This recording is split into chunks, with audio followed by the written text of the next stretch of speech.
Posterity's sake. I've just started posting these straight to the YouTube because like streaming them sometimes like breaks it up and it's just a bitch and I don't care enough. So I'm just archiving them on the fucking YouTube. So show your grandchildren, you know. Uh, I mean, I didn't care to pay attention to anybody chatting with us most of the time because I'm DMing actively. uh, there were a couple of times where people like started talking to me, and I'm like, "Oh, that was 2 hours ago. Sorry, guy." You know, but yeah, at the same time, I mean, yeah, I'm like actively. But yeah, nope, can't talk to anybody as you DM. Already talking while I DM. Good times. So, anyway, so let's go back to our Ghost City of Manifest Day. Bum, bum, bum. So, if we recall, we had just stumbled our way. Well, we didn't stumble. None of us really got drunk because we had flirted with a half Goliath lady there and some watered down ale. We were told to return the wooden shaped cups. This was a wooden bar in a stone city for the most part. So you guys had just walked past the Post and Draconus. This was actually called the Magic Swan Tavern, for those of us who recall. And you guys, like I said, have just emerged from this place. Um, so as a DM, I'm gonna do some. No, y'all had already been in there. Y'all had went to the tavern. I remember all the hijinks. Remember Gargak flirting with the girl?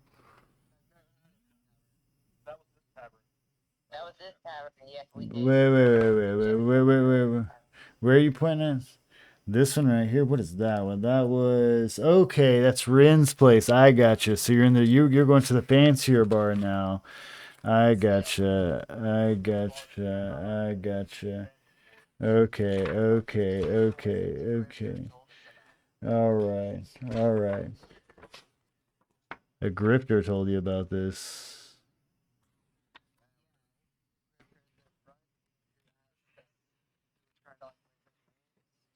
Oh yeah, okay. The one that was trying to rent you drawer spaces. Um actually. And there's a whole thing behind that. Anyway, so as you walk up to behind that, there I mean, well, it's not even a grip, so there's a whole thing behind that. We'll get into that a little bit later. Anyway, so this is a the Magic Swarm Tavern, which is the sign itself is shaped like a swan. It's a large building. It looks pretty busy inside. You can see a shit ton of like people through the stained glass, and people coming and going. A lot of bustling about, right? You can hear kind of loud, music from what sounds like different instruments of lutes and strings playing along, kind of a merry tune in there. It sounds like a good time. You know, it seems pretty lively in there. The building itself is just a stone building with a wood top. It doesn't really have too many carvings on it. It does look fairly aged. It does look like kind of it's been around the city for a while. But it certainly looks like a nicer, more, I wouldn't say family friendly, but fun environment than the tavern you had just left.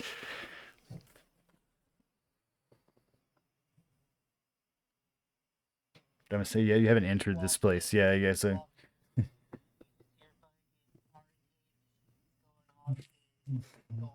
Woo, yep, yep, yep, yep. There's some mechanical, like wooden steam driven mouse thing in the corner. Anyway, so yeah, so I assume you guys are going to enter this bar. All right, so upon entering this, one of the things that becomes fairly obvious to anyone that is paying any mild attention is there doesn't seem to be anyone serving drinks. Like you don't see anyone at behind the bar. You don't see any fucking when walking up to these tables. Well, inside though, inside when you look across, there's a shit ton of tables and there's a shit ton of people, and they've definitely got food and drinks, and they're eating and talking, and I mean, there's There's ghosts and there's humans, and like I said, this is a very varied environment where there's all sorts of different people. But yeah, there's a lot of people going on. So those of you with passive perception of 17, which I think there's like three or four of you at this point. Yeah, so everyone but Gargak, yeah, it's your own fault. Would goddamn notice that. Oh, anyway, well, I mean, he could have put stat points in that at some point. Anyway, he had choices. uh, oh, anyway, so my point though is that most of you would notice that the cups and things, the pitchers that are being poured seem to be being poured by like invisible hands. The food that shows up on the table literally magically appears on the fucking table. The dishes that get swept away again, just like a little boop, like it's almost like a spell that you see. It's just click and it's gone. Yeah. Well, even those of you who don't see would be able to look up and see that the ceiling itself is lit with the many orbs of dancing lights going around. There's a lot of you know Yeah, it's a magical bar, right? Yeah, exactly. And so, looking on the stage, you would see that there are instruments that are seemingly floating in the air that are, being played by it's nobody. Um, and I mean, you take it how you want, bro. This is what's going on here, right? I mean, if you want to take the idea that there is a mouse person here, because in my world there are were rats and there are rat people, so like, sure. I mean, it's more of a rat person that's a ghost, but yeah, no, it's a rat ghost person. He's a rat ghost person. It's not.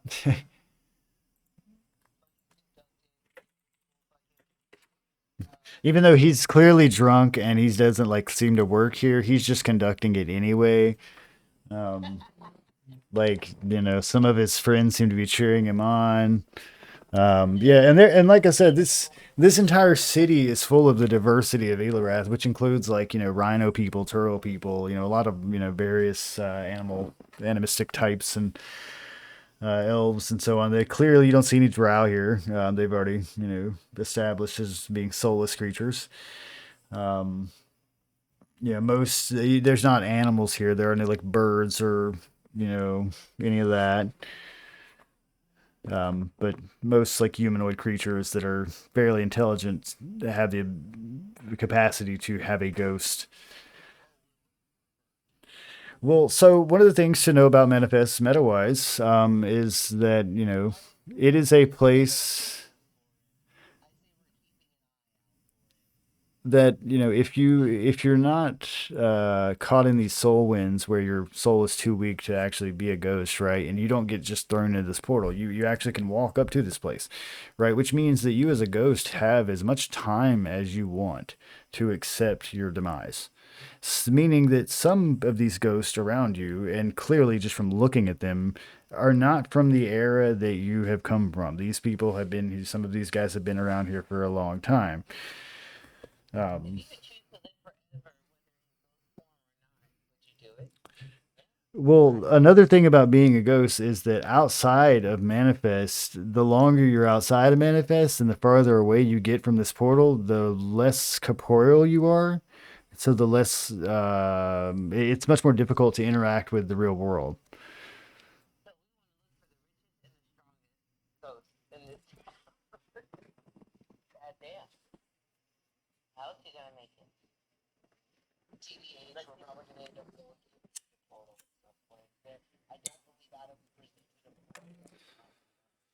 I mean, you're dead. You can stay here as long as you want, live and manifest as you please. But yeah, that's there is a grand portal that moves on to a greater place. That are are it obliterates you and fucking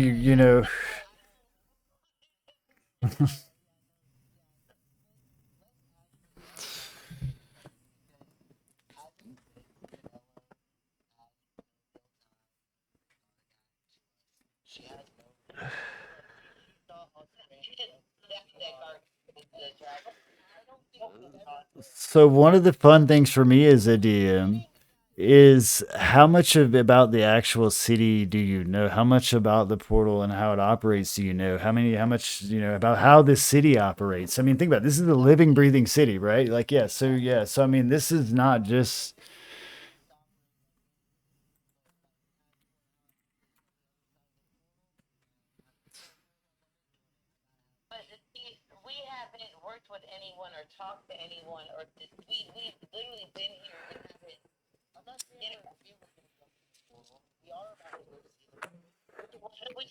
So as you're standing here at the front of this bar, people are brushing by you because you're kind of standing in the entryway of this door. There are some vacant tables kind of in the corner in the back that are rounded and look, clearly cleaned and dusty.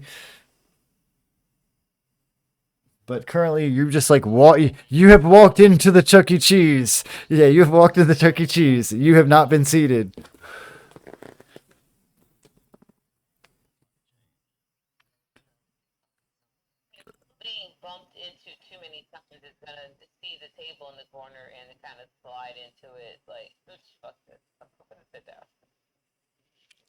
So, walking into this throng of people here, this is a lot of seated people. Think of a very crowded restaurant where there's like seats that are kind of back to back. As far as bumping into people, unless they've got coins wrapped around their neck or on their head, you're going to have a hard time pickpocketing them without crawling on the ground underneath them, which you're free to do. I'm not going to stop you. I'm just advising you of the situation as it is. There are standing people here, and yeah, there are standing people here and there. There's people that are risen around some tables cheering, and some of them are. It's clearly a lot of drunk people in this bar, but it is a well lit area. It seems warm. It seems friendly. Some of them are wearing a lot of colorful clothing. Some of them are obviously transparent. Some of them are goo. Some of them are misty ghost type material of various colors. Some of these are, like I said, like shark people and just fucking things that you've never seen. It is a bizarre scene for any of you at this point.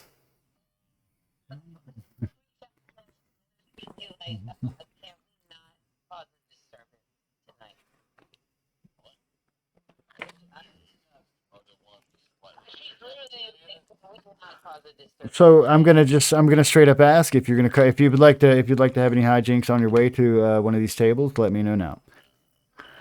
Anyone else? There are no candles. Like I said, there's a lot of these floating orbs in there that you would recognize as dancing lights. Like there's several dancing lights. Like in fact you would be impressed by the amount of them and just what kind of magic it would take. Clearly you see a number of people that are some of them have cards. There's come some people over there that are playing like dice. There's some of them that look like some sort of like chess checkers kind of game. Um, there are various types of games of chance going about. This is, like I said, a pretty large bar. Going on. It's the tavern. As you sit down at the table, you get add to the lights if you so please. You are going to have a little pop, the noise in front of you, and each one of you finds a little sliver of a menu in front of you. It's not laminated because we don't have lamination in this time, but it seems to be clearly like edged in wax. And on it is written in common, and it looks like a couple of other languages. Some of them you don't clearly recognize, any of you, without having to invoke some sort of spells because they are ancient tongues. You would see that right off the bat, this isn't a cheap place. Like the cheapest sale is like 5 coin, like right off the bat. Um, Instantly, like you see it's not a cheap place. The most expensive of the food being like a small hen, probably 25 coin, would easily feed two of you. There's more expensive like wines, various breads here. So, like I said, I'm going to pause myself as a DM. You guys discuss the situation amongst yourselves. You're in a bizarre place. You're at a table.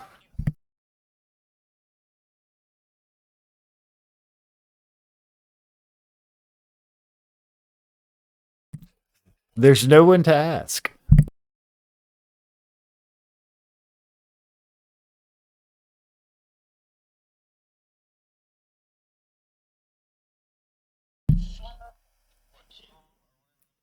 S- So there's only one type of coin that is of any importance here in Manifest that gets used, and it is not gold or silver. Give me a second. Let me make sure I tell you the right thing because I want to look at a character sheet. Oh, well, I called it Zinni, but on the character sheet there is a certain one.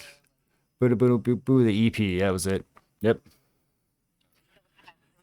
Yeah, so the coins that Kevin got last time, and like I said, I thought that some of you had like a couple of them, but these are the coins that are used in the city of Manifest. This is the currency of Manifest. Like I said last time, it has a skull smiling and a skull frowning on the other side, with a crown on each side. Of course, our Gargak would have a Asarak flashback at seeing it.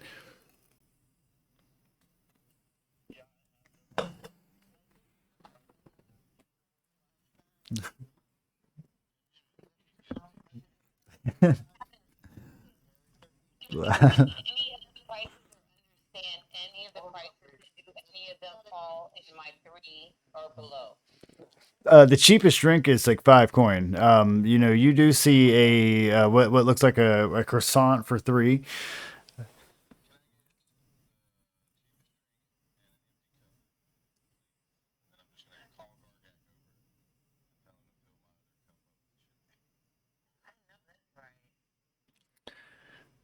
So nothing happens at the ordering into the air.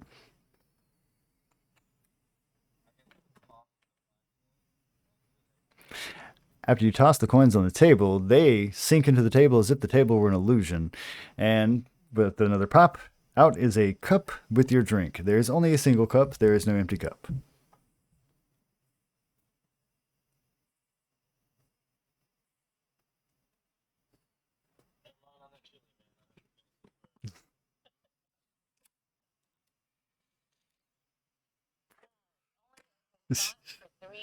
You always got your one hand. But then how do you drink the drink?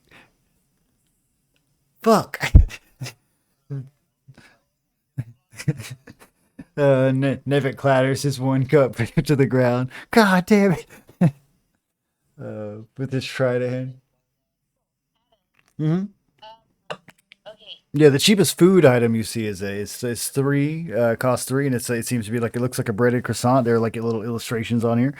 The cheapest drink you see is basically what Kevin just ordered, which is it's a fairly tasty ale. It's one of the nicer. It's kind of got a little spice to it. Ales that he's ever tasted, but your your mess kit. You have a mess kit on you. Hmm?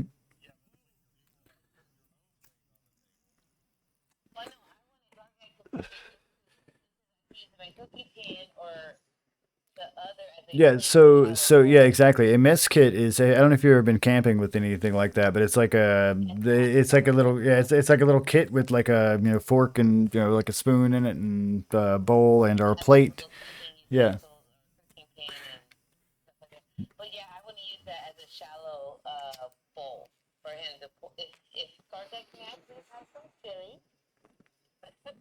Now, I will say this is the second time that you guys are eating chili in a row. After the third time, we will start having deleterious effects of eating chili consistently.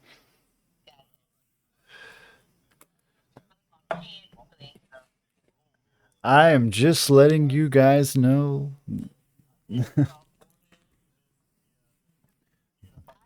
As a humanoid, you as a humanoid can only canonically just to handle cake. Fucking. Well, let's do some math here. Let's see. Let's say half your Let's say what's your constitution, right? So let's say let me pull up my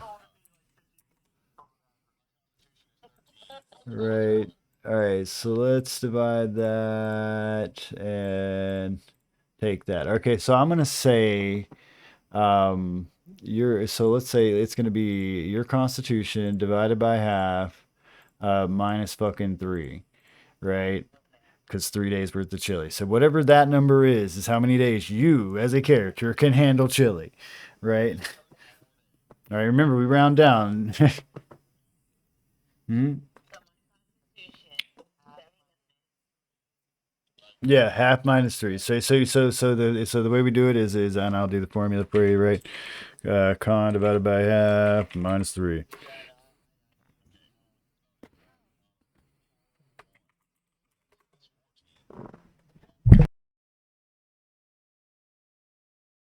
I've given you all the information you need for this test.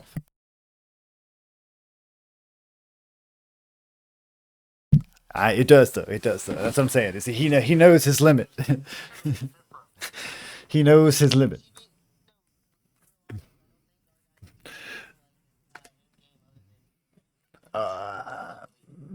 He has eaten different types of chili as he's went about his thing. I will say that, which is at least better than eating the same consistent. Yeah, he hasn't been eating the same bowl. I mean, imagine if you had an infinite can of shit. If you had an infinite can of this shit, I mean, yeah, it's gonna get anything that you eat for that any long amount of period. It's pretty gonna get bad for you after a while. You need diversity in your life. You're a living being, so. No, and even as a ghost, yeah, like I said, here in Manifest, because you can touch and move everything around you, you get hungry, you get thirsty, you get tired. It's like being alive. But around you, so does everything else. So you guys are still sitting around this table, yeah?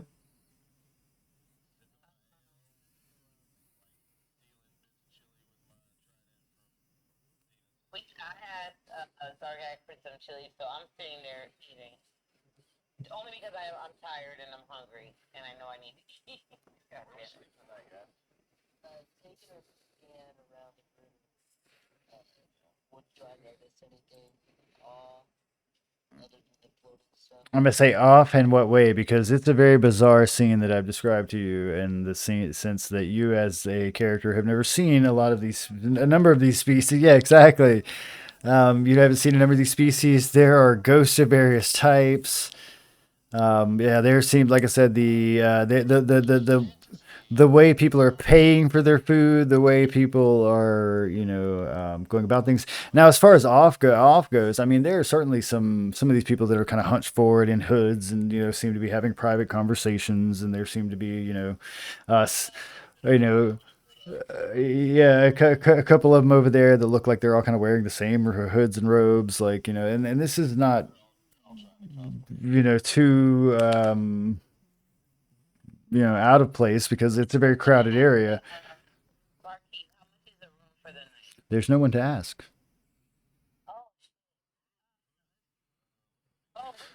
The rest of your friends are going to look at you like, what are you talking about?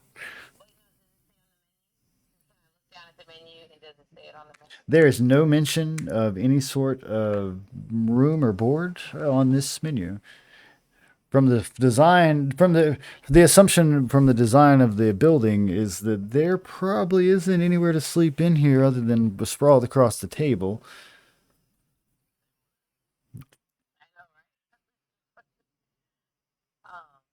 You don't see anyone sprawled on around the table across the table. Cheerful, cheerful. There's a lot of It's very vibrant. The music itself is bumping. It's very lively. It's very loud. A lot of conversations going on at one time.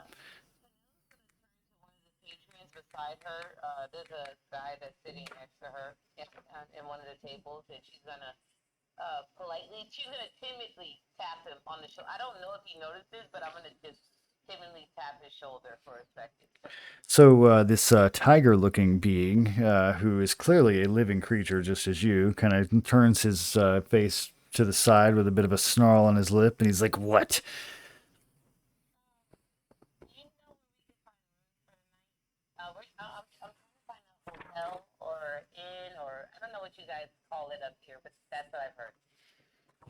He chuckles, and he's like, "You knew, eh?"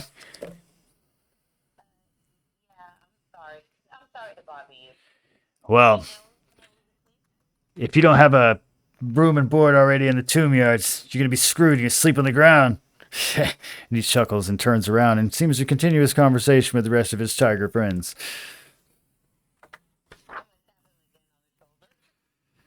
He is going to turn around with a much more annoyed look and a bit of more of a growl. What?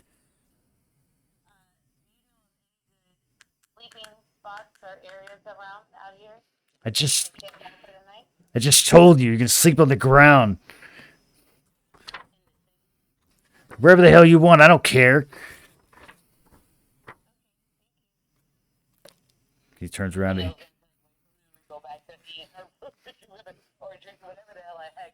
he kind of snarls a little bit. He looks a little upset, pissed off at his table. So the assumption there is what you can gather is that he told you that if you don't have a place in what he referred to as the tomb yards, you're basically screwed. Is what he told you.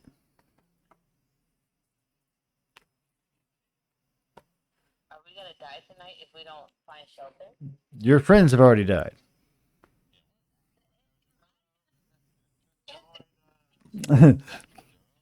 There are a large number of ghosts around you. You are quite literally at the portal of the afterlife, right?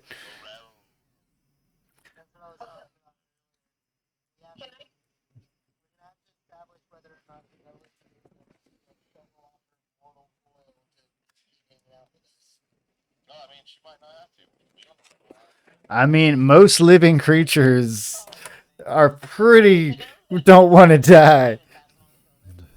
At this point, this guy is going to turn around and stand up. He literally stands up and knocks over the table. The rest of the room around there kind of goes silent for a moment. He is baring claws and staring down at you. And he's like, "Little elf, if you bother me again, I swear I'll slit your throat." He is pissed.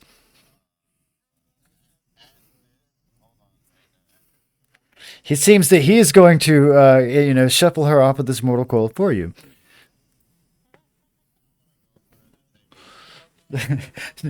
Nevik is gone.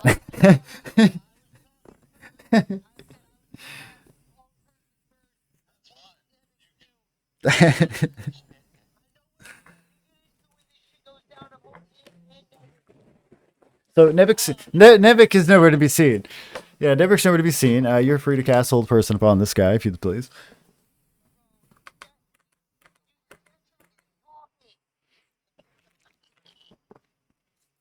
I mean, this all happens in unison, right? So, I mean, the idea of Jason standing up as well, raising his hand out to cast this spell, and Nevik just ducking down from under the table, all at the same time.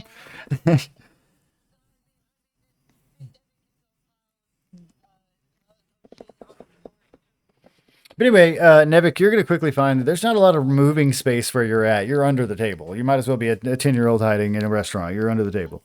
Yeah.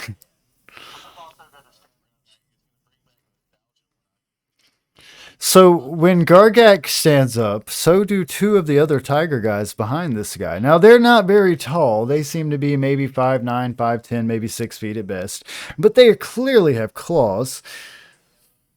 And they are all kind of dressed in, a cloth garbs of various colors. Well, they got five. Nevik, Nevik, Nevik would actually. So Nevik, with his passive perception of 19, would notice the backward thumbs on their hands, the way their palms are not correct.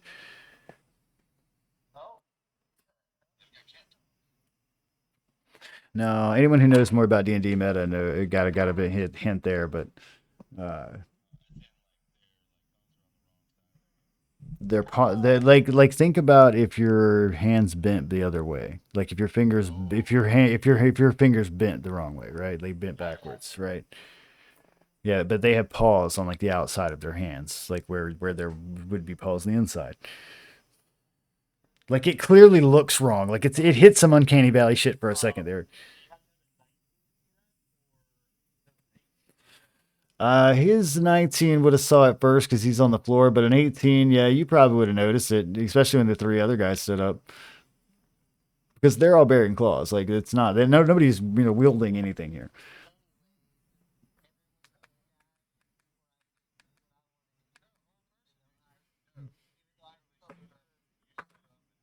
Yeah, no, if you cast Old Person, that's fine. Okay, so he's got to make a Wisdom 16 on that. Let me make sure I get my shit up real quick.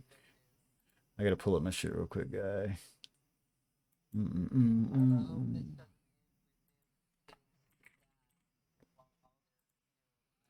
All the steps. Oh, what's the price of murder in this city? Fail one, fail two. Oh, fail three. So all three of these guys now find themselves held in place. They don't really look scared, but they don't really seem. They have a kind of confused glint behind their face.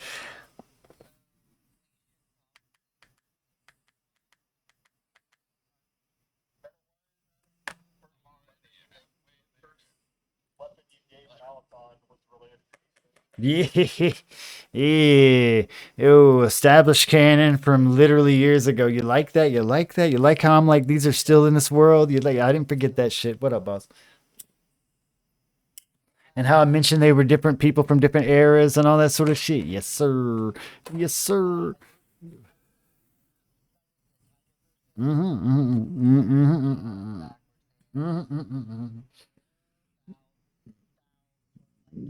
Oh yeah, he was not a pleasant person. Yeah, he was very Klingon. Yes.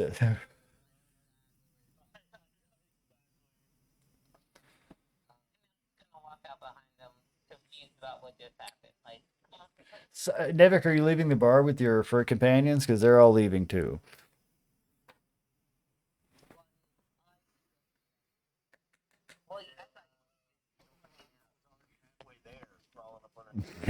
He's already happy. He was like, I was already leaving. Fuck these guys.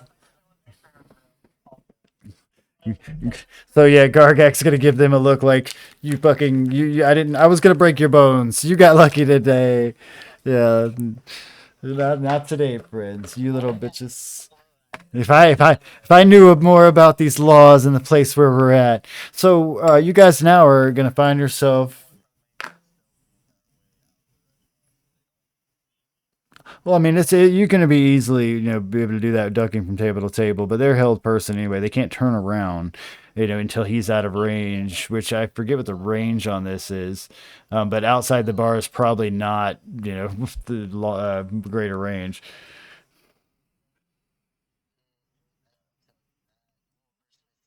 Yeah, so these people will still be held. All right, so as you drip.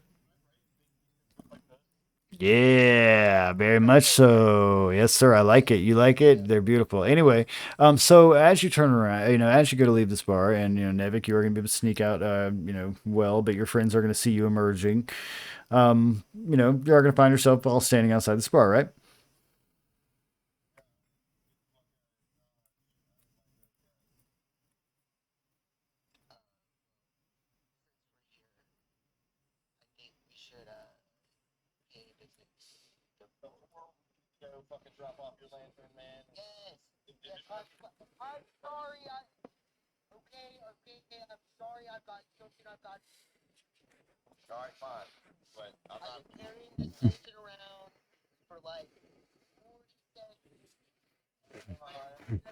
You don't know, man.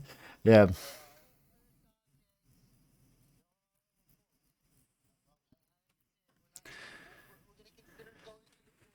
So as Nevik and Jason are having this conversation, Nevik is going to feel something poke his calves.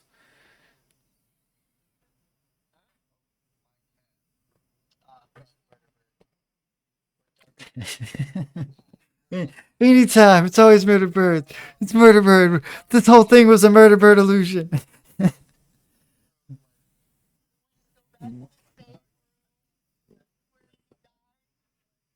You glance down and you see nothing.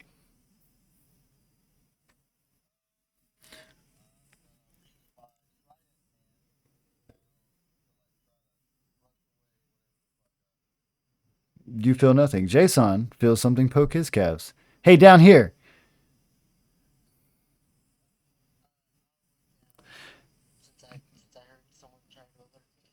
Below you, you find an armored dwarf. He is clearly a ghost. All right, he's not a dwarf, a gnome. Excuse me. And he's clearly a ghost. And he's like, "Yeah, I saw your display in there.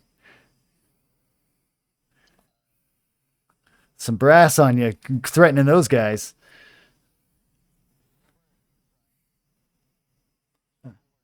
It's okay. It's no reason to be humble. See, look. My name's Grovel.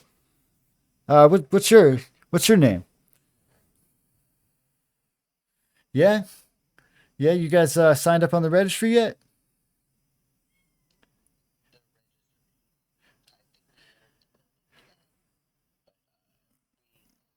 You actually did not, meta-wise.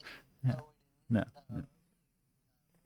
But I mean, yeah. I mean, it's not like you would. It's not like you canon-wise would even know that, right? Like, yeah.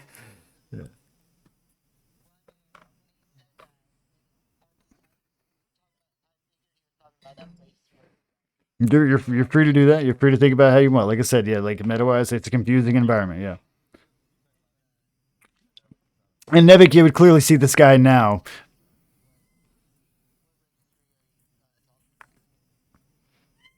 Like when you come in, the where everybody docks their names, they go see their old friends' names, they pass their family, tears are sad. It's a whole thing. Anyway, if you're not in the registry, that's not a bad thing, right? Like I'm looking for some new work to you know to straighten some things out. And from the looks of it, looks like you can handle yourself. You're looking to make a couple of zenny, and maybe I help you, you help me. Yeah, but you're clear. You're not on the registry, right?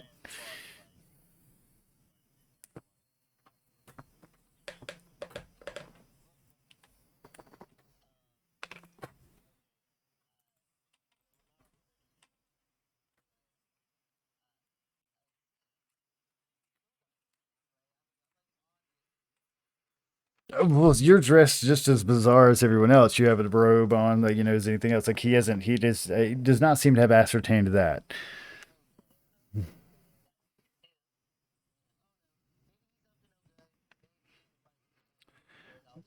One of the meta things I will say is that you've clearly seen that there was some sort of like hiring service for casters, and he literally was referred to as spell casting people that can create magic, and he just witnessed you doing this whole person in this crowded bar, which I hope you enjoyed the magical bar.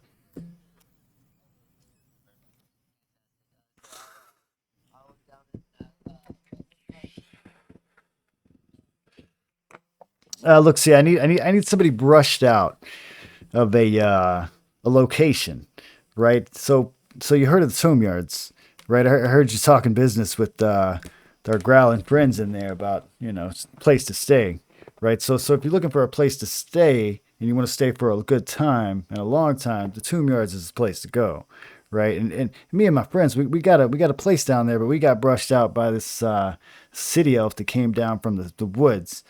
Not a good man. His name's Peregrine. I'm sure you've heard him. Anyway, he's a rough character. He's been pushing us around, charging rent way outrageous, and this was our house. So I figured instead of paying the rent, I'll pay you, and you know, you take care of him. Yeah.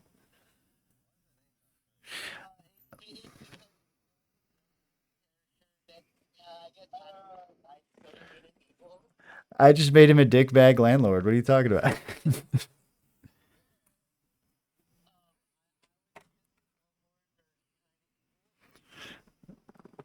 I mean, I didn't mislike the guy. It was what we did with the character that I thought was canonically just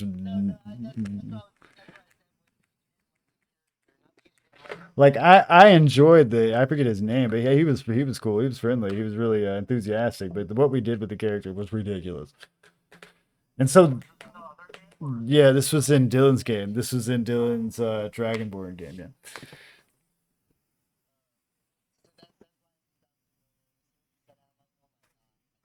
Again, if you did not think the third act was going to contain some callbacks, guys, what are we doing here? Come on.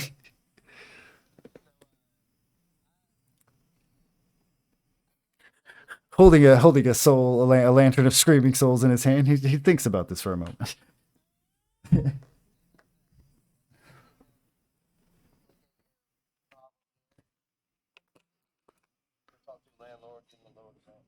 Well, so no. We don't need to lower the rent. We need him gone. I mean, this was our house beforehand, right? Well, I, I, I, I know you're new around here, but I know you're new around here, but understand that you can't just slit his throat. I mean, what's he gonna do? Tie? He chuckles.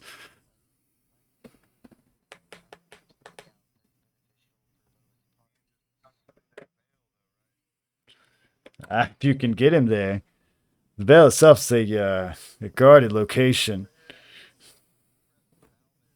Yeah, owlbears ain't gonna hold nothing against the Death Wardens, friend. You ever seen those? You've seen the Death Wardens yet?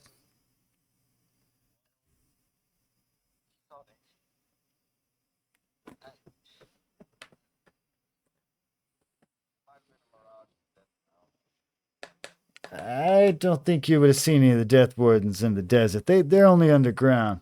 They're out by the portal. You take a visit next time you go by there, but be advised and don't bring your friend there. And he points at Pinello. They don't take too kindly to the living coming near.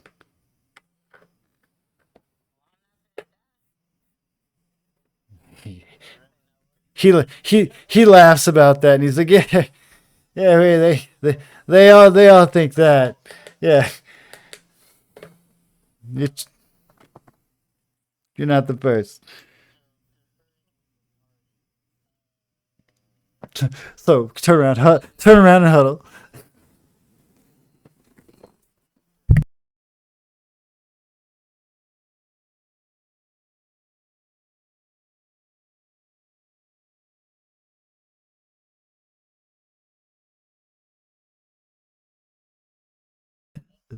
I like to. I hope you have neighbors that just hear you yelling that shit, Kevin.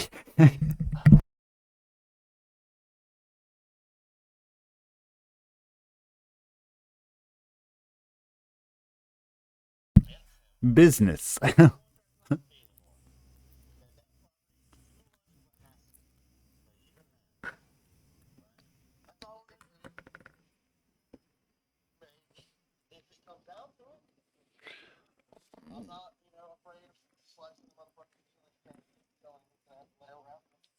So to be clear, there's a gate right here to your left. There's a gate right here, and there's a gate right here.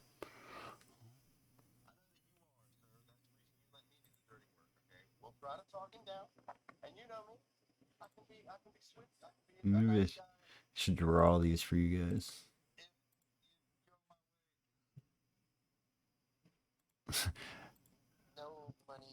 Uh,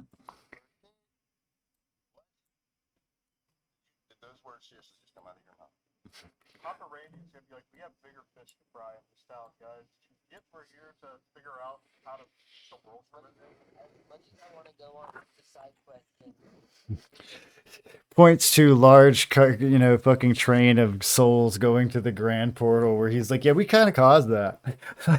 like, we that increase in traffic is on us. Like, uh,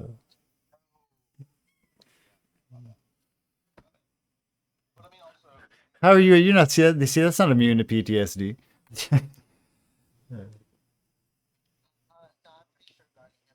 No, I'm saying that Nevik, if you forget some traumatic event like that, that's clearly PTSD.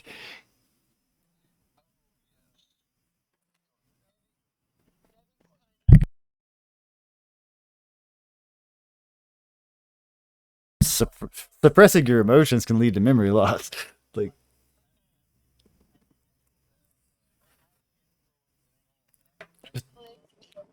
like, and that's not even Elorath canon. That's real life canon. Is that right? Uh,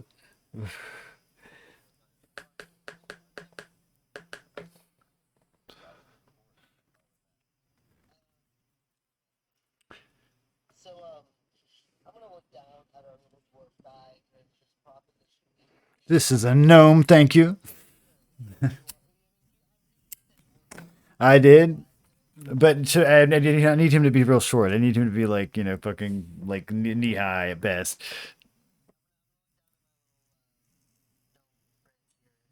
And just go ahead and make it World of Warcraft type gnomes. That's I mean with the mustaches and everything. Uh, pink hair. uh, anyway, go ahead. Go ahead.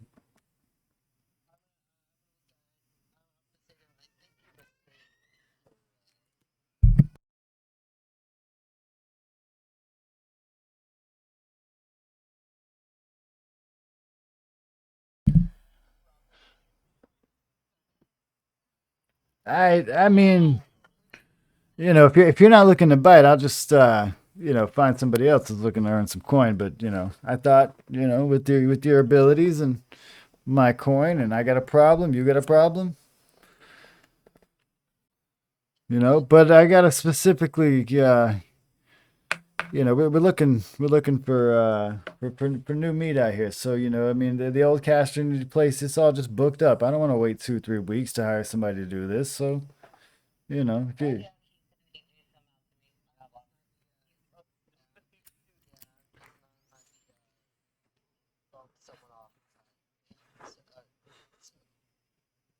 ah, just on your way to just passing through, then, huh? I know the type. I know the type. I know the type. It's all right. If you don't want your name forgotten, I advise you visit the registry, friend. But how about the rest of you? Anybody that thinks they can, you know, handle some things?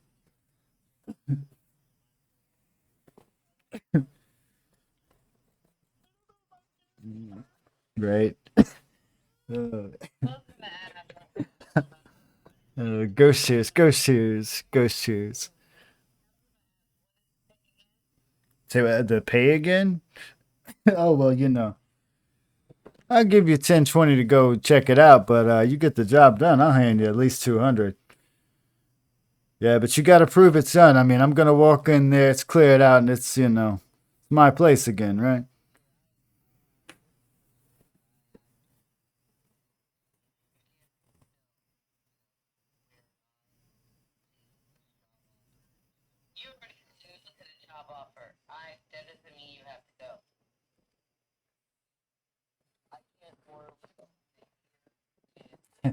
I'm gonna hang out at this bar where you guys go potentially fucking go murder people. See you later. I'm not gonna be an accessory to this crime. Uh,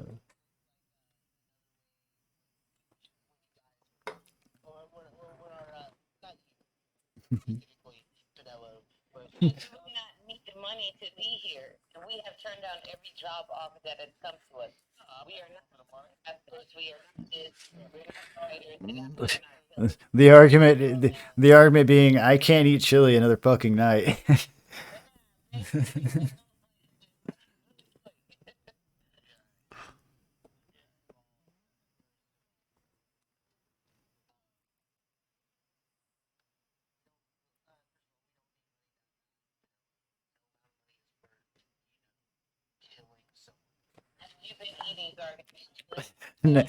Nevik over there is like dying when he hears this. He's like, he's like, "Wait, what do you mean?"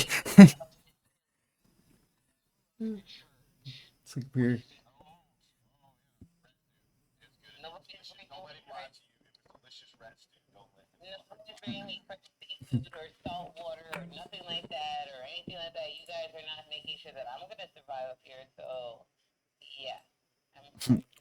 I have to stay wet.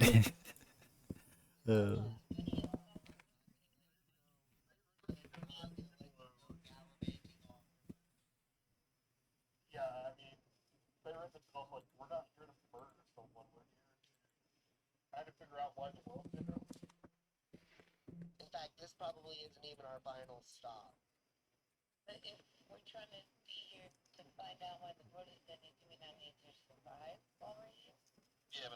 the gnome is going to speak up at this point. He's going to be like, "Look, I'm going to be around the bar if you need me, but I'm assuming nobody else is taking the bites, so it's all good.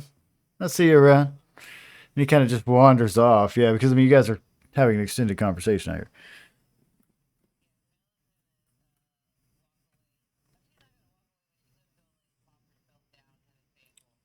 No, you guys are outside. They're outside of the bar now. There are no tables. You're in the streets. Yeah, you were in the streets,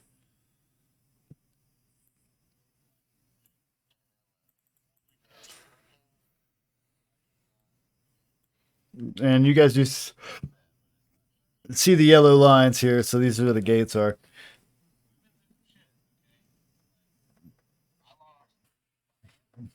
Things were learned.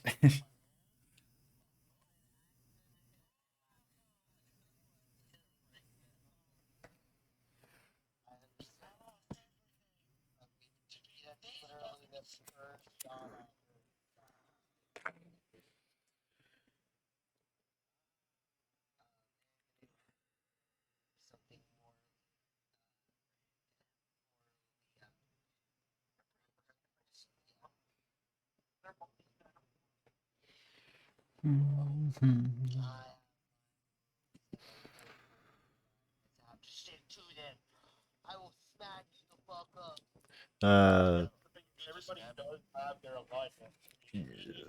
I mean, yeah, no, you play your characters as your characters for sure, yeah. But I mean, at the same time, desperate situations. I mean, I'm going to put you in desperate situations. So, are how you stick to those guns? That's up to you, man. It's your character. Like, yeah.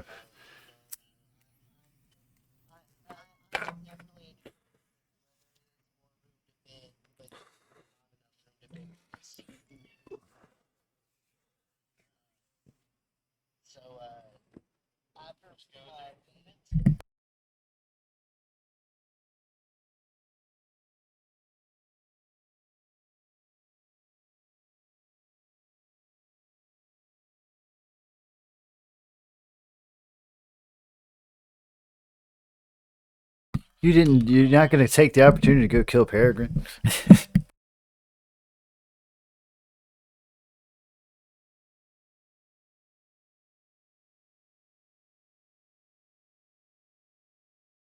Can't say fall.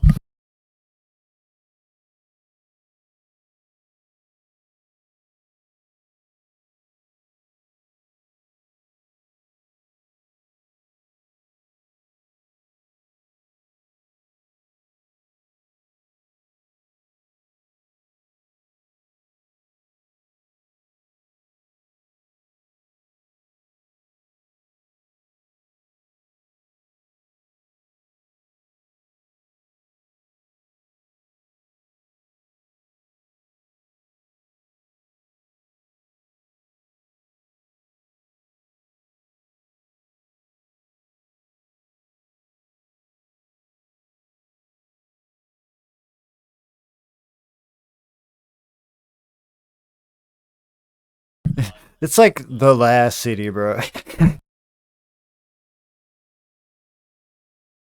So again, as you're standing here outside this bar, there are a large, a stream of beings walking around you. Like I said, this is a crowded place. It's a busy city. It does not seem to sleep.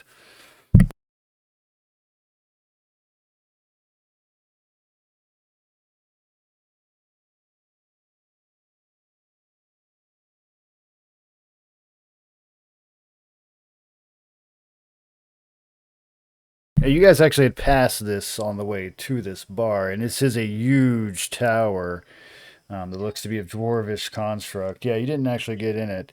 You did go to the temple that was beyond it, which was the Temple of Draconish, which is a large, like, onyx building.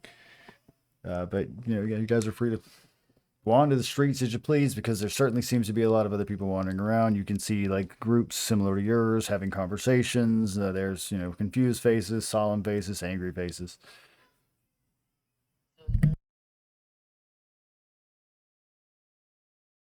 Yeah, yeah, that's what these green lines are. So when you approach this, yep, you guys did approach this. Hold on, let me move my camera in a little bit so I can see where you're at.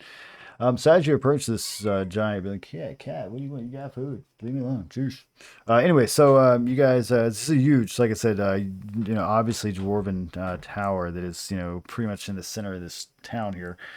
But it goes up our ways. Outside of it, as you approach, you can see that yeah, there's a long line that goes in these two doorways on each side that kind of splits here before this other building that is very much like a white stone building. Uh, and this thing is give me a second to deal with the cat. Jesus.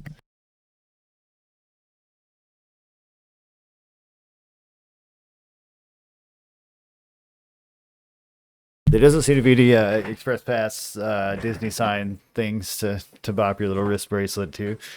Uh, there's a crowd of snob people going by. We got it, dude. Death freaking waits for no man. Anyway, so this building before you was at least 200 feet high. It is covered with all sorts of various statuary, much like the rest of the buildings that are carved into it. These are, on the other hand, are not as detailed. They seem to be kind of vague. You can see various shape that seems to kind of rise up and out of this dark tower. There are different details pretty much for everyone here. So how when you look at this building, what you see is like I said, different from everyone else. If you want to do some fun shit, you can roll a d20 to see if you roll the luck roll and see someone that you would love among the shapes, because that's one of the myths of the city is if you see someone you love in the reflection of the grand portal, it's a good sign. That is too low. We're gonna go for nat 20s because it's a rare thing. Oh, Pinello. Pinello would see this. All right, so Pinello would actually see her father, of all people. In her face, the face of her father in this reflection of this grand portal. He's a necromancer, and yeah, he was a necromancer, and he's dead. Um, yeah. So one of the things that anyone here watching, including Gargak, would be able to see outside of this is that there are a pile of various corpses being piled up on the outside of these two doors. There are other people who are coming up here, and they always are dressed in this kind of black hooded, not necessarily a robe, but just kind of a hood. That and they're piling these bodies on the corpses, and they're taking them off actually down the street here to the left.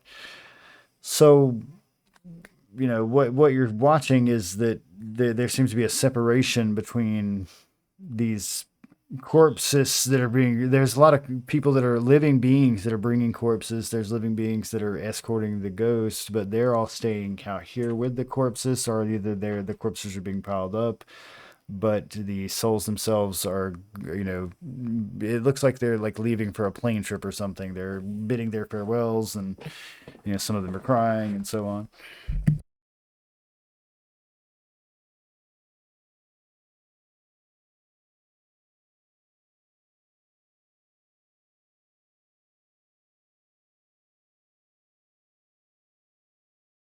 This is a living individual, and he is kind of preoccupied, kind of dragging these mangled looking corpses. Some of these corpses are in very various stages of decay. Some of them are rather far along. He kind of looks up at you with just kind of a disgusted look to his expression. Imagine Gargamel from the Smurfs as a character. That's what he looks like. Actually, I have Smurfs canon. Don't even start with me about the Smurf Wars. Oh my god! Don't even start with me about the Smurf Wars. I wanted to play a Smurf Wars canon. Yeah,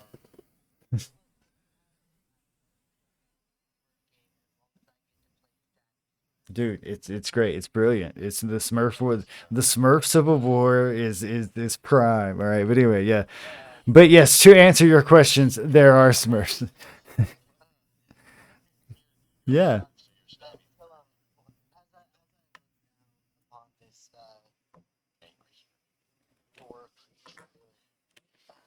Yeah, he seems pretty skinny, but he's like clearly human. Very much like I said, physically looks like Gargamel. Oh yeah, he's not pretty. Yeah,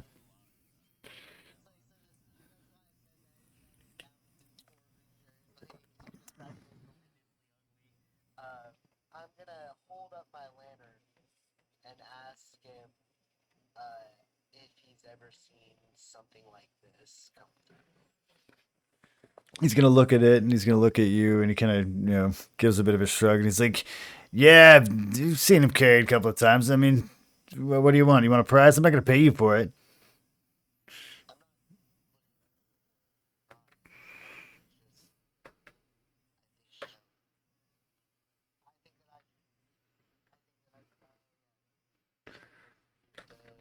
Ah, your friend's in there or something like that, yeah? All right. Well, I mean, you gotta, you see the line, yeah?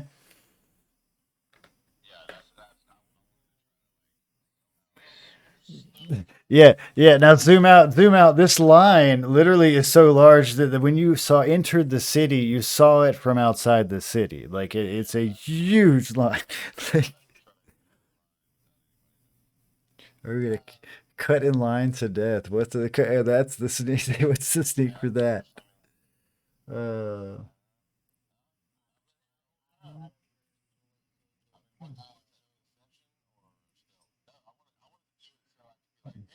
first off, you got to get there stealthwise, and then when the guy in front of you finally notices, that would be a deception.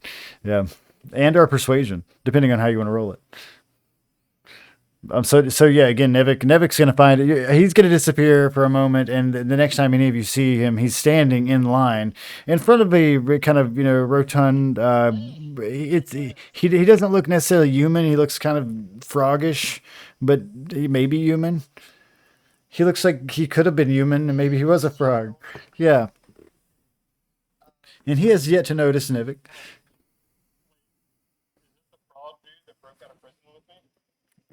I mean, it is we got some frog people, and I think it was a turtle man that broke out of prison with you.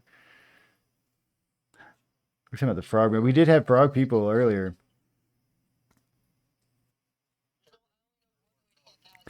Well, the part where persuasion comes into place is again, I'm being a friendly DM. Is can Nevik convince this guy that I gotta my friend's gotta get in line here? Yeah, yeah, okay. It's just some bullshit lunchroom tactics going on over here, right?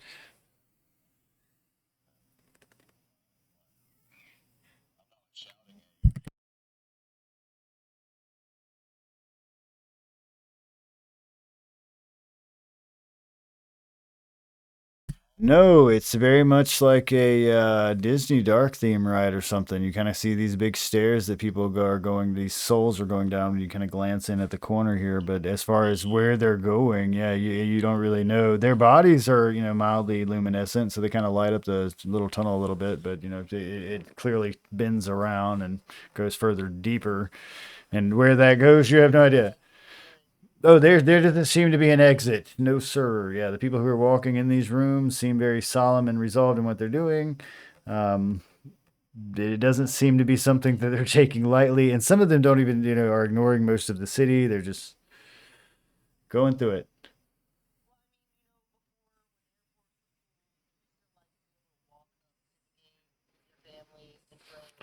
So that you do see in line, there are a number of people that are clearly living in yeah, corpses and stuff like that.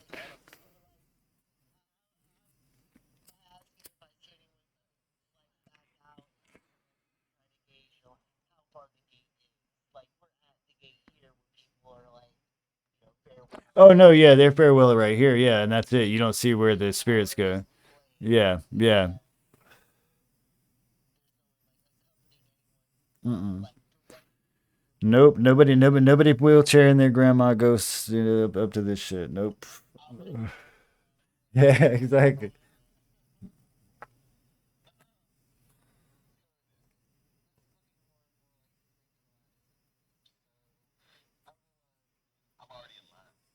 Yeah, I mean, like I said, the last time anybody saw it, Nevik standing in line. Nevik is probably 6 or 7 people from going into taking the first steps into this building.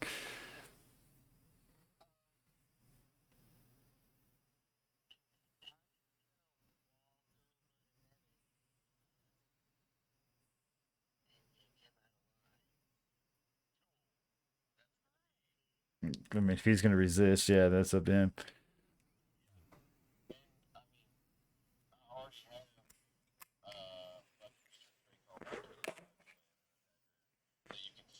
I mean, you would see him walking toward you.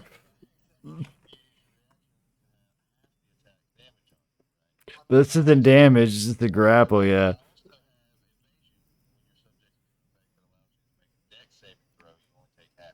The grapple strength, though.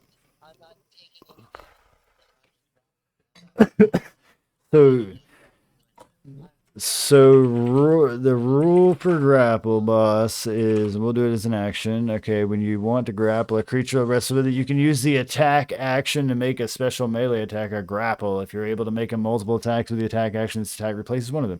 The target of your grapple must be no more than one size larger than you. You must be within your reach, using at least one free hand, and you try to seize the target by making a grapple check instead of an attack roll. A strength athletics check contested by the target's strength athletics or dexterity acrobatics check. The target chooses the ability to use. You must succeed automatically if the target is incapacitated. If you succeed, well, that's up to him. So he has to make an athletics check. He rolls a 20. He just made a straight sync check. No, make an athletics check, boss. Yeah. Y'all are both rolling 20s. Do it again. Do it. Do it again. I mean, that's. I'm reading the rules as they're written, man. This is it. All right, so you managed to dodge him, but yeah, clearly this is drawing the attention of the frog guy behind you, and he's like, what the hell's going on? What are you guys doing? Hey, where'd you come from? What happened to the cat lady?"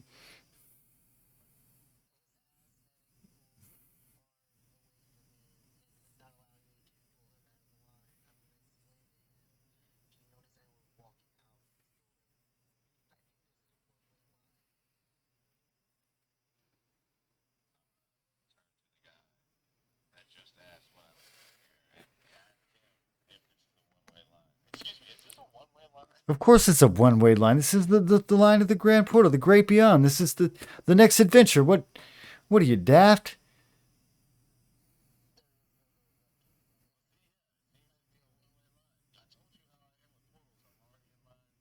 Like a moth to the place. uh,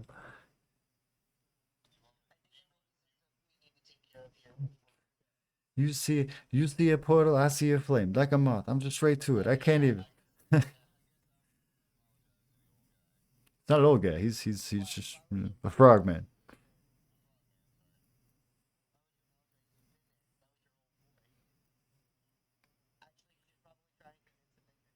But he did not convince him that you had not been there. He clearly was like, "What are you? Why are you doing here? What happened to the cat lady?" Yeah, yeah.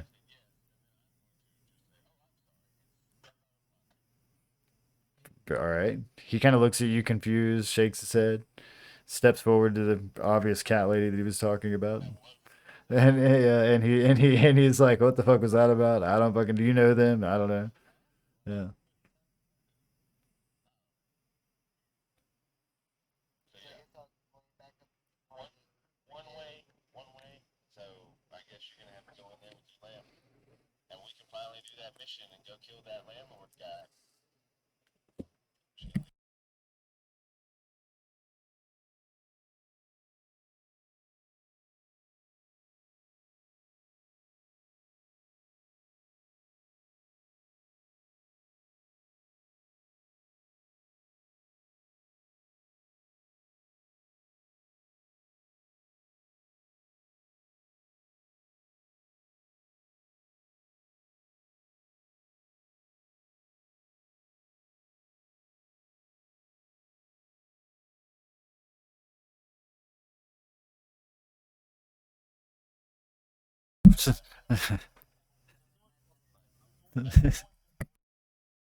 Great movie though.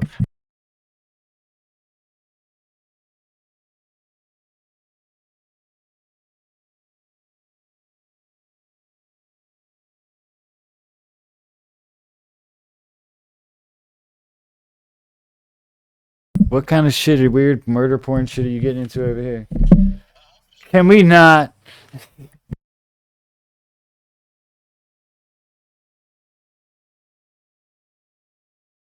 Actually, the studies done on torture have suggested that it's not a legitimate way, that people will say anything, that it's not a good way. Yeah.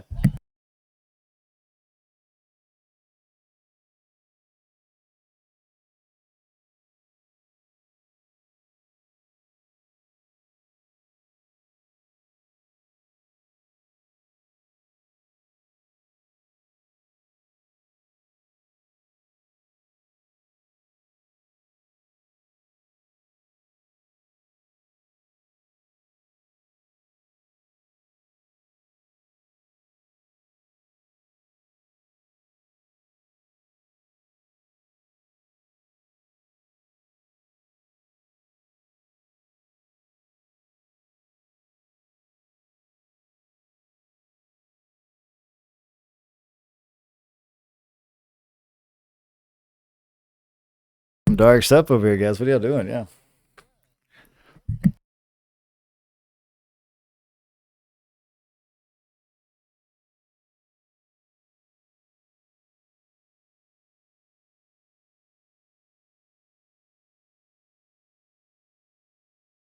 I'm getting back in the fucking line.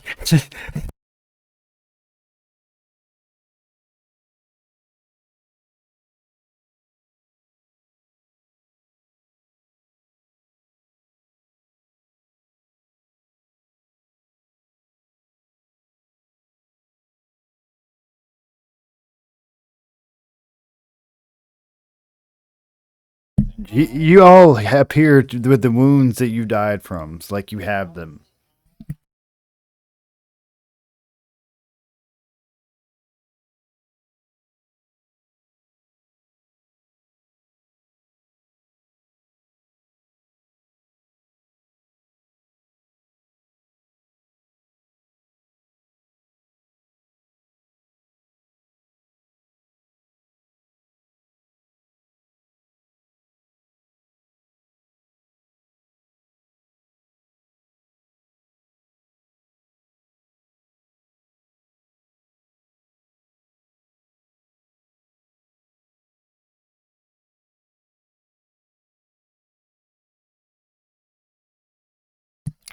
Is Pinello breaking up for anybody else?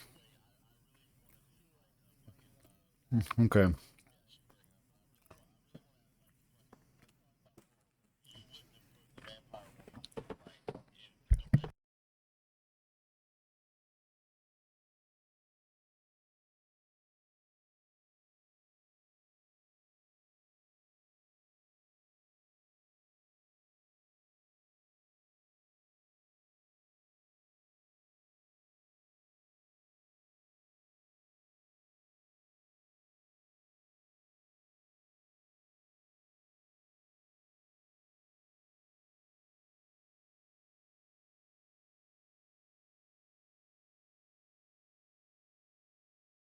We're talking about the daughter, Jason, that we met, right? Who, yeah, I mean, yeah, she didn't really have a choice in it. I mean, that's part of the curse of her whole family was like, yeah, that this father became a vampire. Decided decided that he didn't want to lose his family to time, and then made the rest of them. Yeah.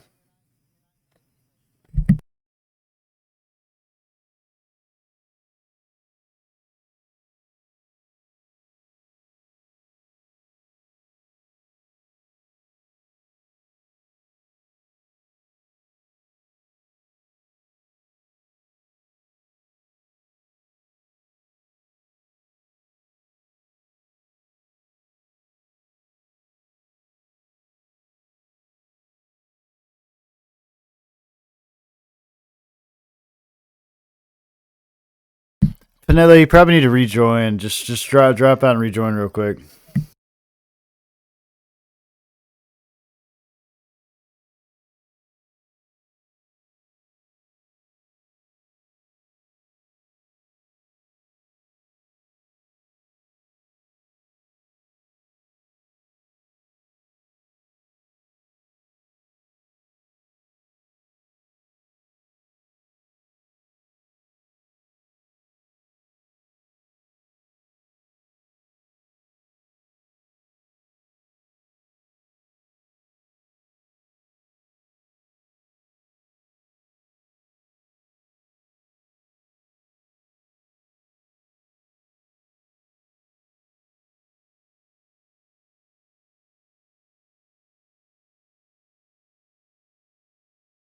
I think Jason actually lost an eye during a torture scene.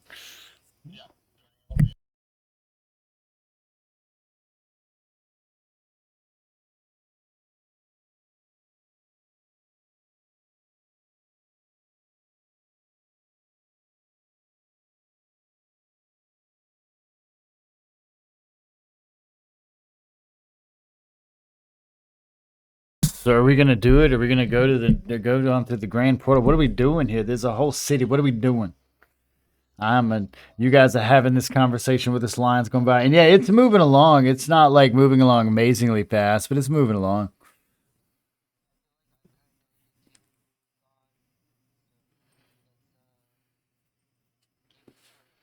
I mean, y'all tell me, bro. Y'all want to look around? I mean, whatever you want. There's a whole motherfucking city around you. You do as you please. Like I said, the canon here is that like you motherfucking can live in the city.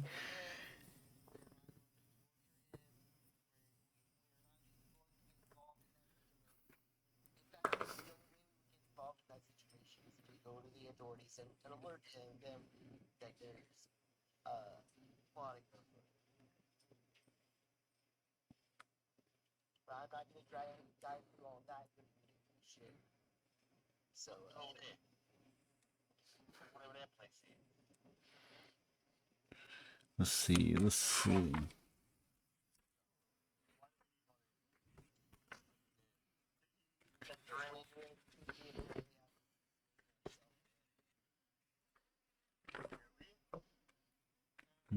Yep. So the closer you get to this massive portal that leads to the great beyond, you motherfucking become more corporeal, and that's why people stay in this city because they can touch things, move around. They can like imagine you were madly in love with someone and they died, right? And you became a ghost, and you could just come to the city and lived here, right? And until you died, and then you could stay there together, or you could cross on to the great beyond together, right?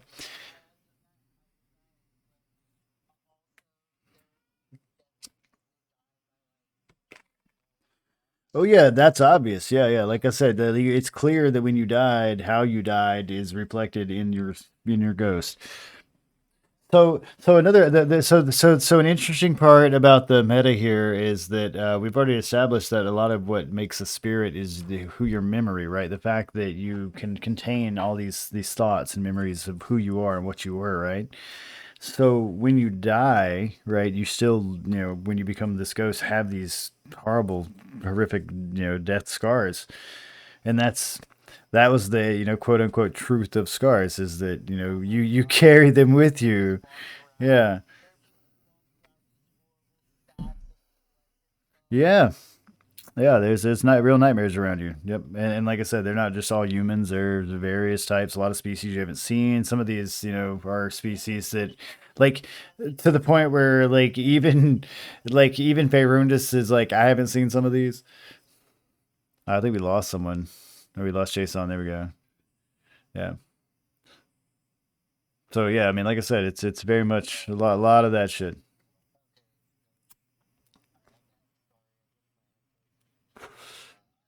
You're all good, bro.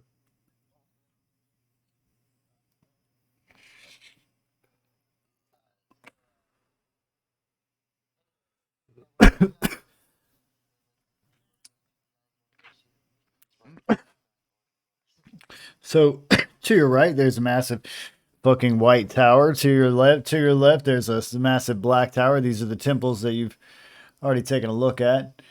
Oh, I need to motherfucking get that selection. God, damn, I gotta change that setting. It's annoying the shit out of me.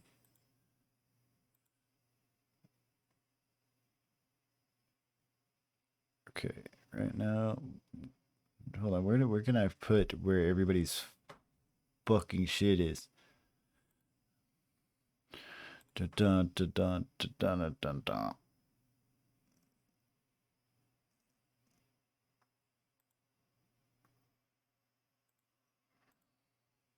There we go. Boop. Ha ha. Ha ha ha. Fucking stupid bug bullshit. I had to reload this crap. Anyway.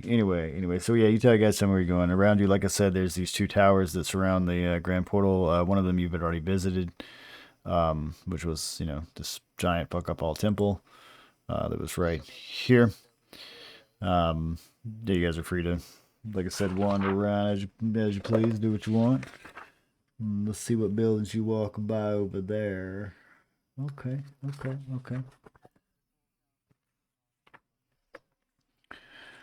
There's an economy. There's an economy in place. Yes, sir. Yes, sir. Yes, sir. So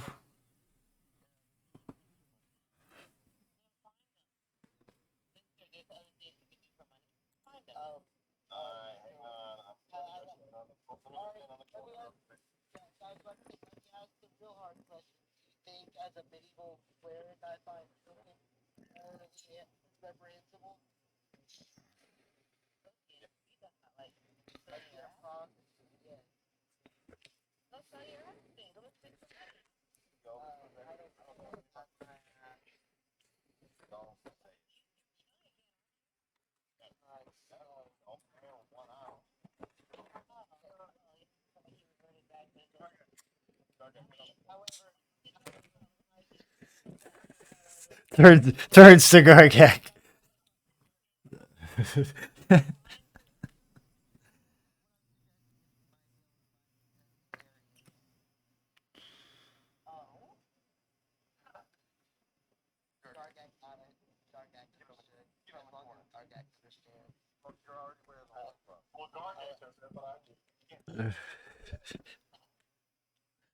Oh man,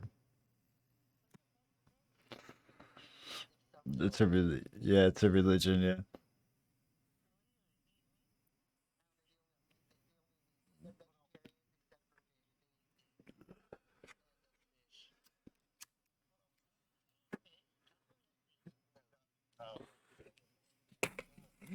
She's saying that you would be doing the hooking, I guess, right? Yeah, that's a fish shelf, right? So if we find people that only eat fish, right, they're gonna be interested in the fish shelf, right? Yeah.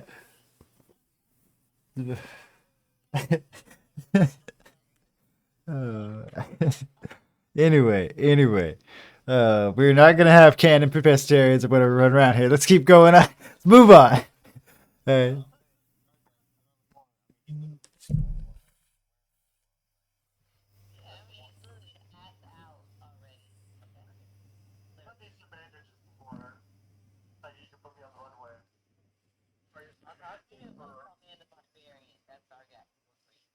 Yeah, what you asking, boss? What we got going on? What you need?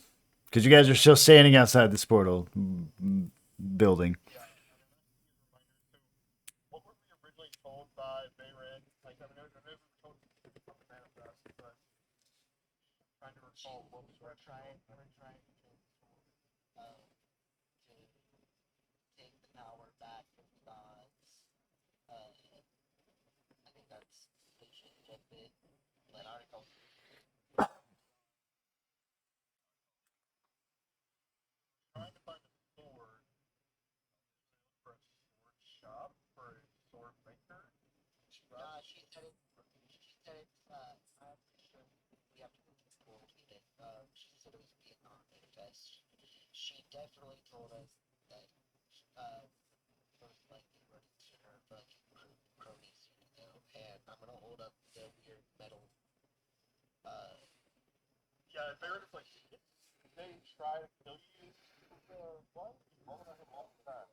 Yeah, Jason is carrying a number of the random items here. He's got, I believe, Gar's claw that's still in his pocket. He's got the soul lantern from the Drows, and he has this skull that was delivered to him by a terrified man in Manifest,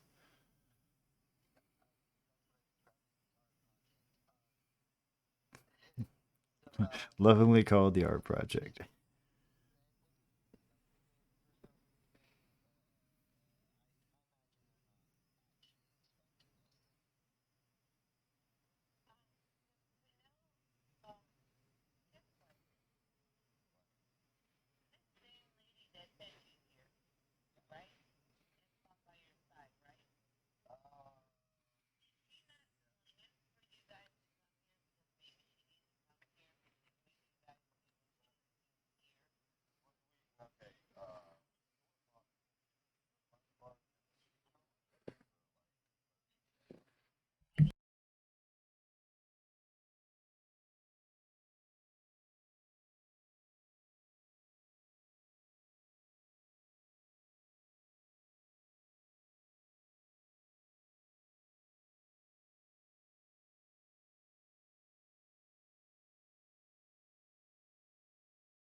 The other lady being the goddess of memory, right?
He went on mute.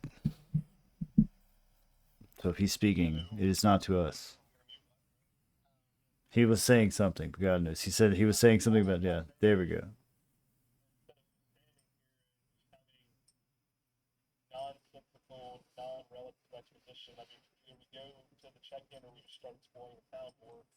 I mean,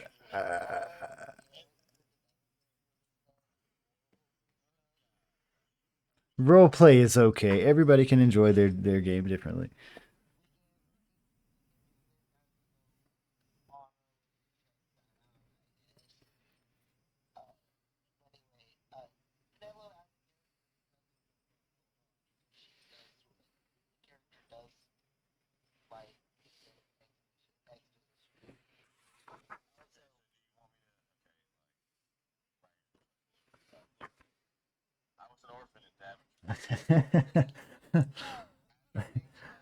Three hours later.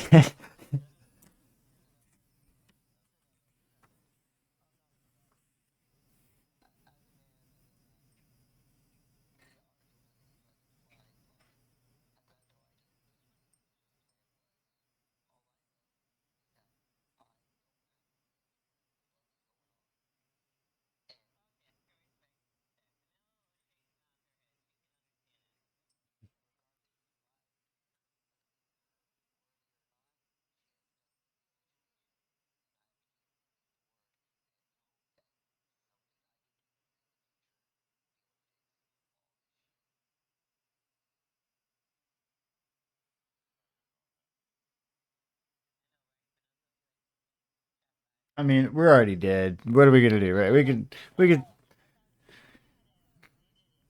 could get a job at cooking one of these bars.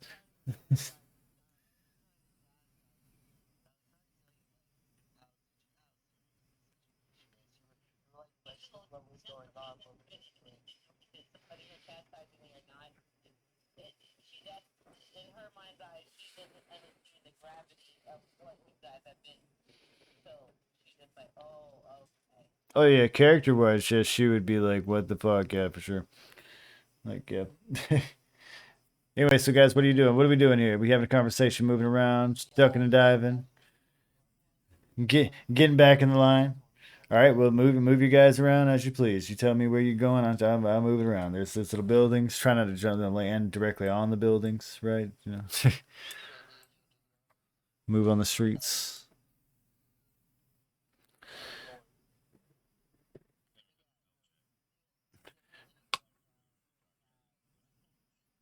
You want to get you.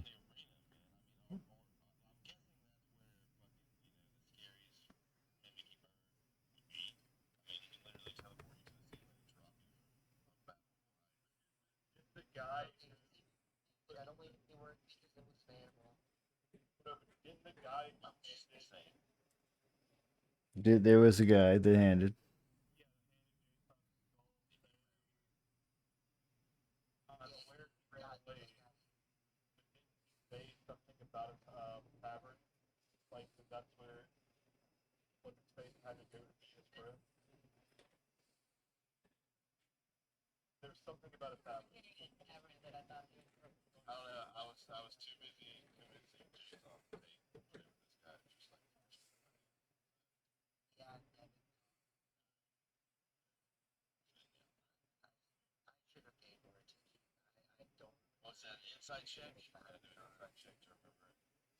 I mean, you just remember or you don't, man. This is a conversation that happened to you, man. I mean, I guess like hour wise, like, yeah, there was no mention of any tavern.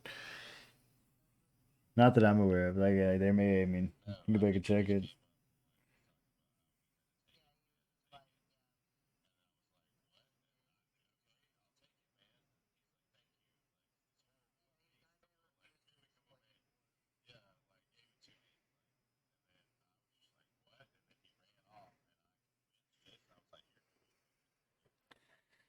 He was clearly glad to get rid of it, and it is like an art project of a thing. It is a skull on a chain. It's motherfucking got all sorts of like it looks almost like wires that are sticking in and out of it that are engraved into it. There's all sorts of inscriptions and shits on it. It is certainly a unique looking item. But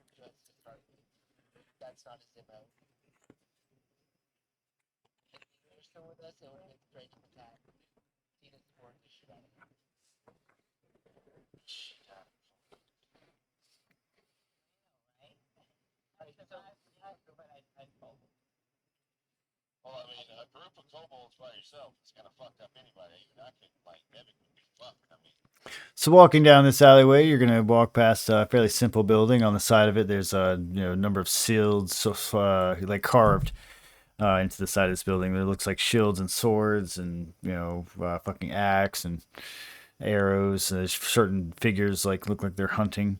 As you get further back here, oh, and off to your right here, there's a very large building. Right, this our large building. Just glancing onto in it, you can clearly see that a lot of the guys that were wearing these like leather arm things that were had the markings on them are coming in and out of this place. It's a shit ton of them. Like if you had to, I mean, take it how you want. They certainly look official. They look like they are there's no one drunk there. They're very moving around. Yeah, they all have short swords on them. At least they come in a variety. Every three or yeah, every third or fourth of them is a ghost. Not all of them are human, but they all certainly are humanoid. Most of them don't seem to be mangled too horribly as far as their ghost things go. Yeah, and there's it's shares another building off to it that just kind of like yeah, where that red line would be right here. I don't have a line drawer right now. Let's pull it up. Bink. Right here. So there's like a kind of a wall divide here that it shares with another building over here that is actually a bank. So yep.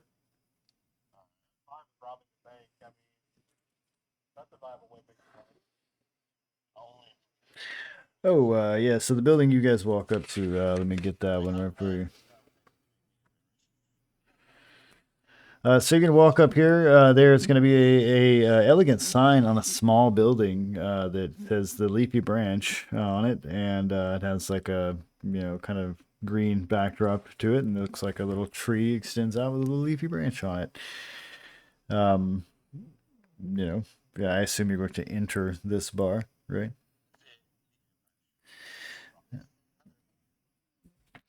So the moment you walk in here, you clearly can hear the sound of martial combat, like people, fighting like boxing, and are, you can go karate or kung fu with it if you so please. And you can see, yeah, that in the back end of this bar, there's what looks like a boxing ring and a number, probably 12, 13 people sitting around, and they're yelling at this guy. And there's a woman that's walking by, and she's taking drinks and passing off drinks. No, and it's not a very large place. I mean, you don't see corpses piled anywhere.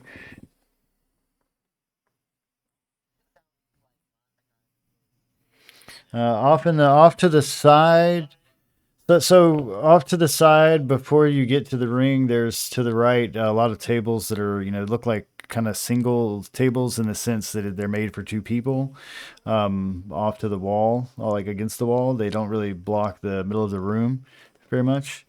It looks like a good place for private conversations. Standing, behind the bar, is what looks like a ghost male elf, and he just looks pretty gruff. Looks like any of you, which like Gargak would have seen more. Yeah, any of you have seen more would definitely recognize some of the expressions and markings of his demeanor here. Um, so yeah. Oh, he's behind the bar. Yeah.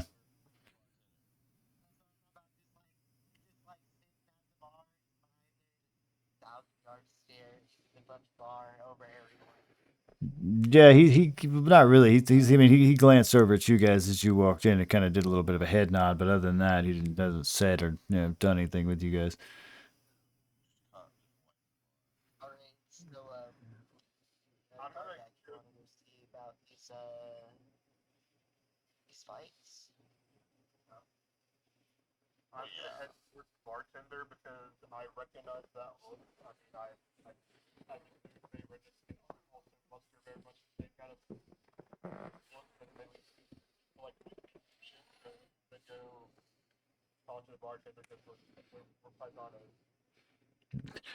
Okay, okay, uh, that's how it works, right? Well, it's just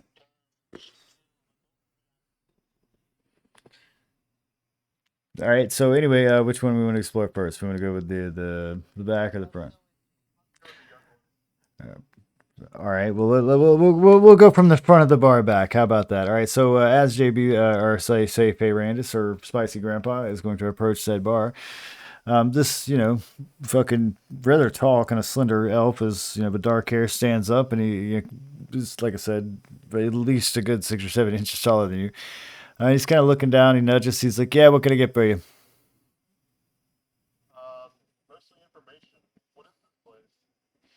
What do you mean? Like my bar, the Leafy Branch here?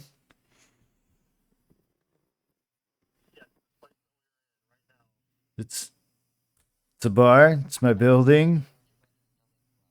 Is it? It's not my stomach. It did not growl that I'm aware of. Yeah, I ate dinner. I'm well fed. Like I even had a cupcake a minute ago. Like I don't know. What am I do have a leather chair. I do get some leather chair. It might be that. Yeah. Anyway. So he's like, yeah, this is it's my bar right here. Like, what are you talking about?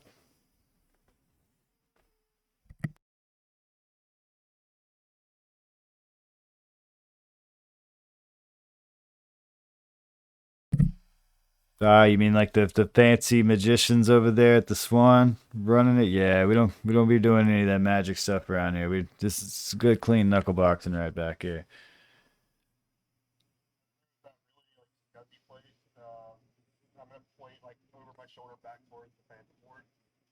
There's always scuzz places cropping up and down the alleys. I mean, one opens up, they shut it down. Another one opens up, they shut it down. And smoking flowers and just it's not a good look. I try to run a clean establishment. If you're here for any of that, you're gonna have to go somewhere else.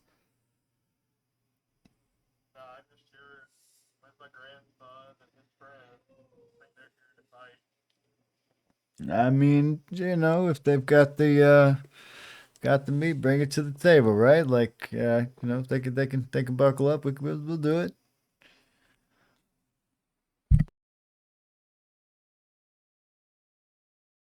But you know, I don't run the fights. I run the bar. So you're gonna have to talk to you know, oh,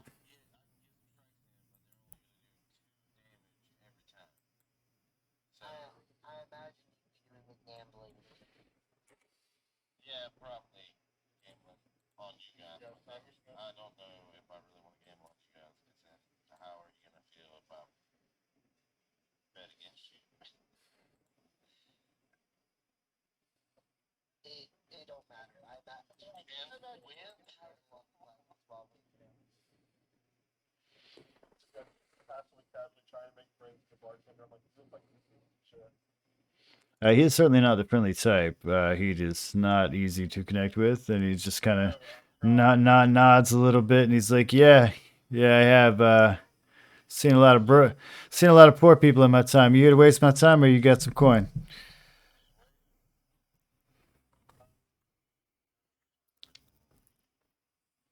What are you talking about? You're over there doing something else."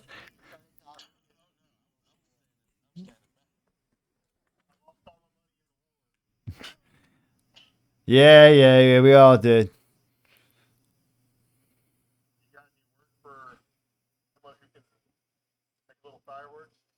You see a help wanted sign out there? You're free to go look. Oh yeah, like I say, he's not a friendly guy.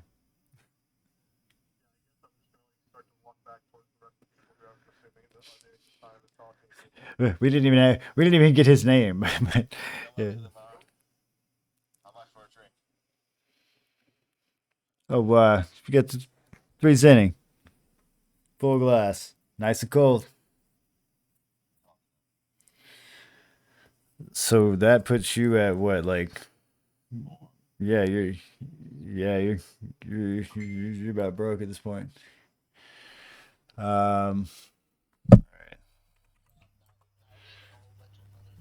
yeah, so he's gonna hand you a drink. I need to take about 10, 15 minutes. My wife's asking me to go up there for a second, so that's gonna happen. All right.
right, I'm back. I'm ready. What's up, guys? How y'all doing? What are we doing? Yes.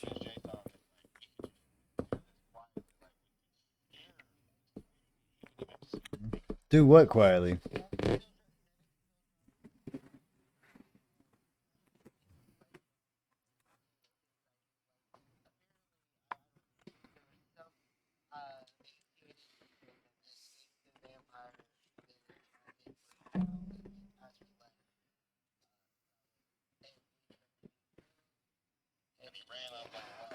Yeah, yeah.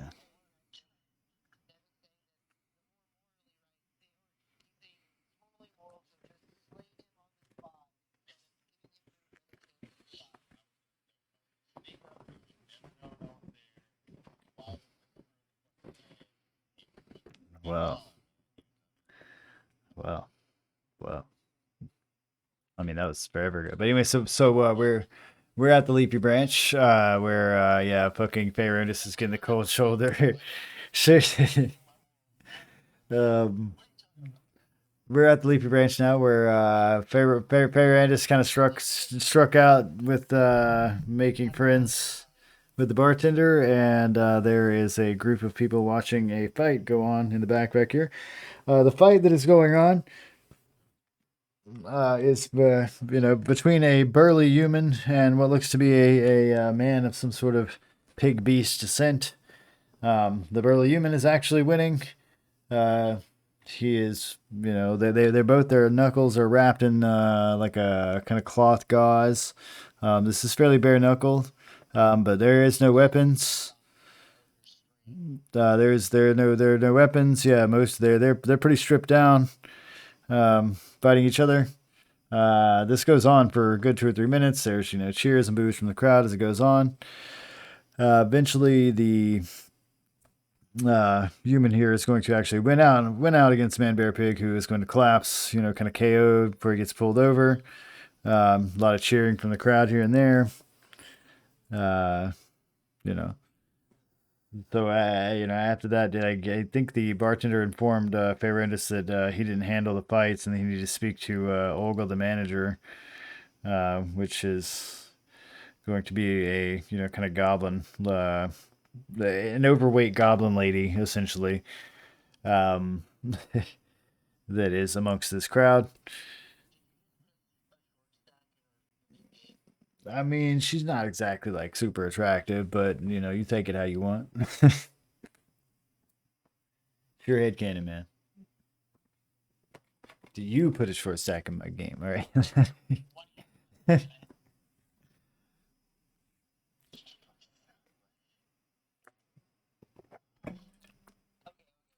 She looks like she used to be a short stack. Let's put it that way. Now she's more of like a pudding shape. I don't know. We can move. Whatever. She's old.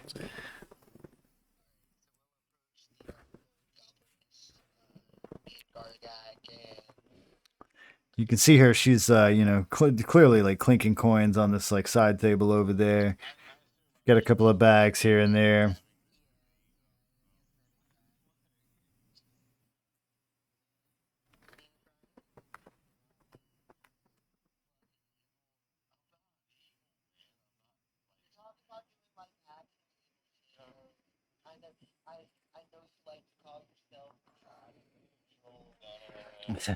So so as you guys are gonna walk up to this walk up to this lady, she's of course going to look up and she's gonna be like, "Yeah, can I help you?" Seems very upfront.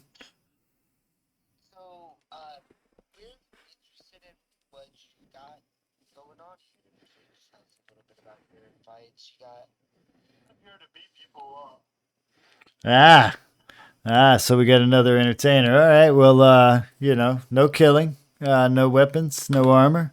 You go in, imano, until somebody falls over, and that's the name of the game. No games with tripping and all that sort of stuff. We try to run equal matches here, so we don't do too many size difference battles. But on occasion, when the crowds demand it.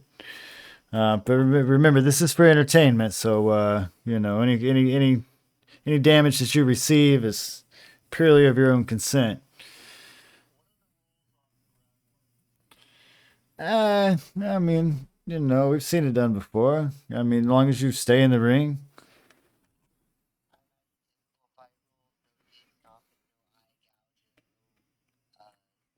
No, no, no. You can stomp feet. You can gouge eyes. We don't mind. Whatever. Like I said, you just no weapons. All right. It's a fair fight one way or the other. And we don't match any of the living against the dead or the dead against the living, right?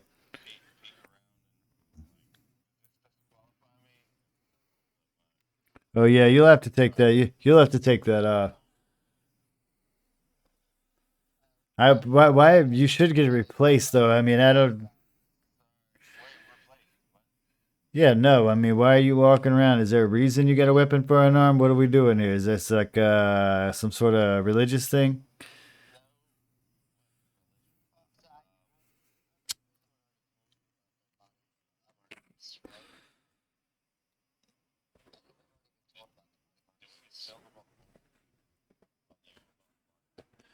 I mean, I guess you're finding out from this lady. She's asking you why the fuck you would walk around with this dead.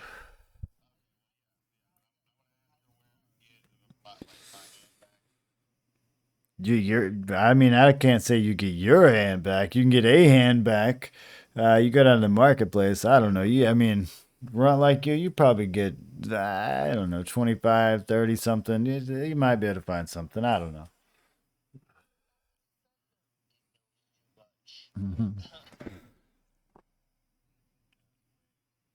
Can't let the thing be out the wild.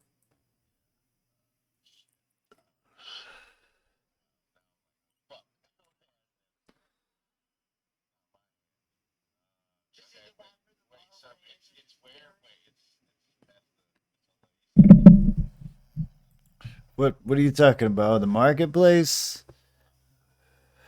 Oh, it's a bit southwest from here. You can just kind of shoot straight out the door, take a left at the gate, take a right. You'll be good. I mean, it's not like you got anything else but time, right? She's not dead, by the way. She's not a ghost. Some racist joke. Some racist joke about you have too much time because you're dead. What the fuck? Anyway.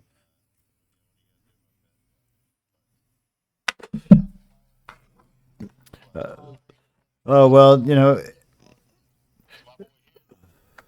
well, so we run tournaments on Saturdays, and then we turn around and every fighter enters in their own bounty, and then the winner of the tournament gets the pool. Of course, the house takes a 10% cut for our troubles, but depending on the number of entries we get, it's a pretty good show most of the time. Oh, the buy-in, it's 100 per body.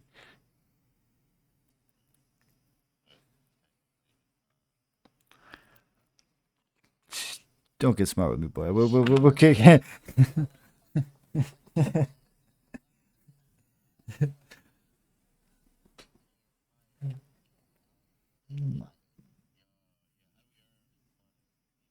Glad we earn money. You need any dancers? uh,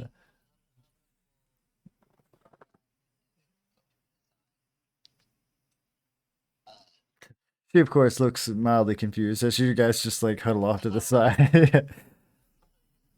The fuck is happening? Are they okay? I don't know. They do this all the time. Penelope's just standing there like I don't. I'm just at the party.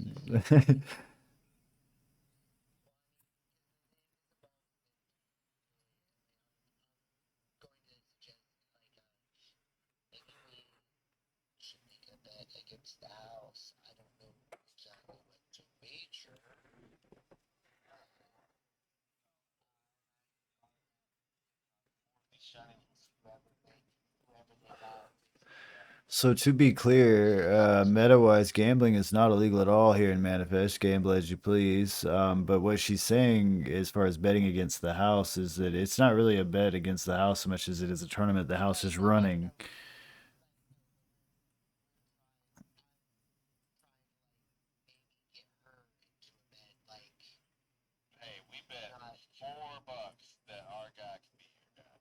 But she doesn't have a guy, is what I'm saying. Is that they as the house, they don't have like that. Yeah, what they're doing is they're hosting this tournament. Yeah, yeah, and so for them, it's a win-win situation. People come here, they get entertainment, they drink, they motherfucking buy the buyers. At the end of the tournament, get a 10% for just fucking hosting the tournament. I mean, it's a win-win situation for them. No liability on their part because it's at your own risk.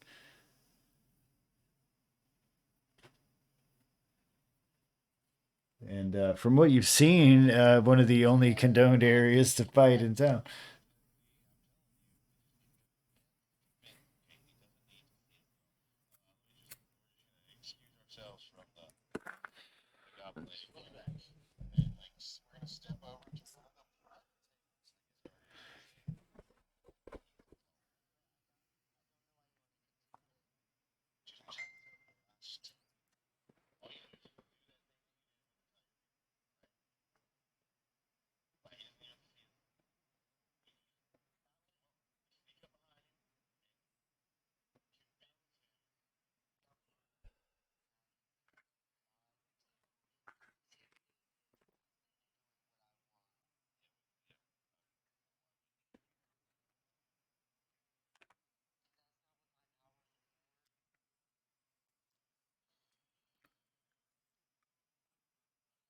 It'll matter with frown on such behavior.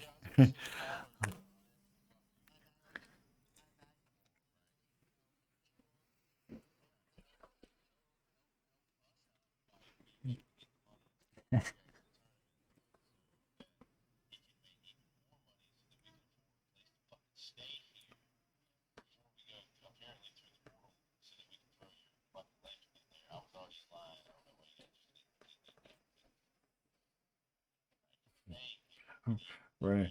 Ronaldo's so eager to shuffle off this mortal fucking play just yet. God damn it.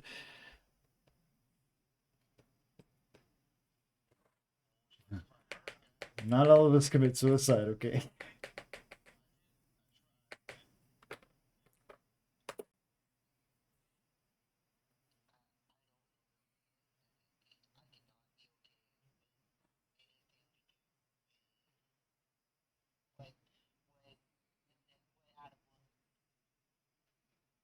But what? No, to be clear, I'm just here. You guys do whatever you want. Like this is.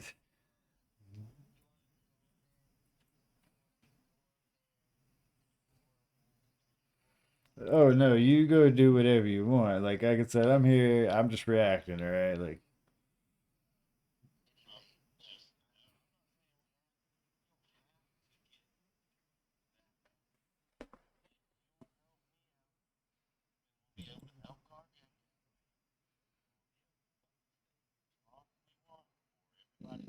look at all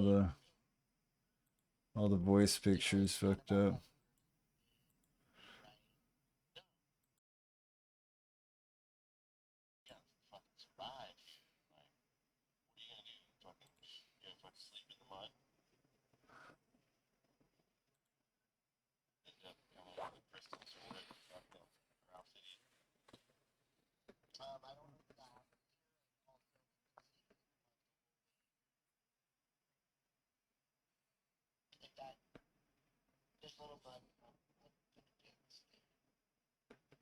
You aren't exactly clean. None of you are.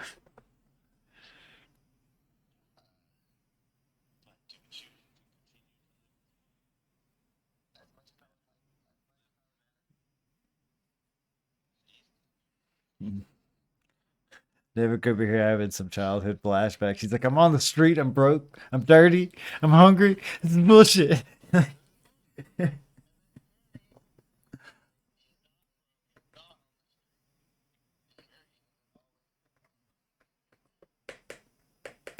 Right for who?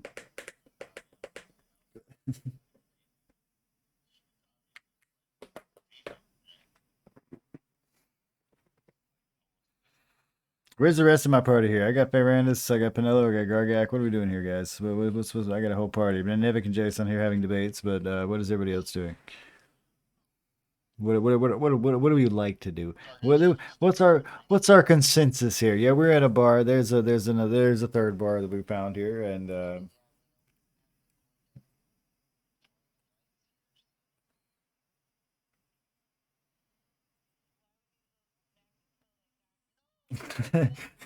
Pen- pen- pen- uh, the whole part. It's like, look, we just gotta go kill this. Uh, so are they just gonna carry Jason back to the no? They're just gonna carry a bound Jason back to the snow and be like, "Look, we made a decision." Like, uh, like, what the hell, guys? All right. I mean, again, you guys do what you want, Joe. I'm here.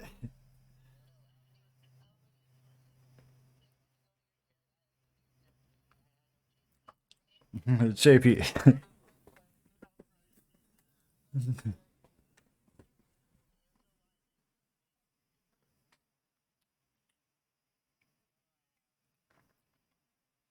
I mean, the idea is Faye Randis, yeah, it's a little bit bitter there.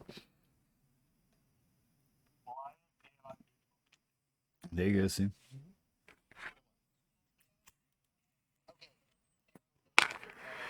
Yeah, she breaking it out real bad. Yeah, yeah, yeah, yeah.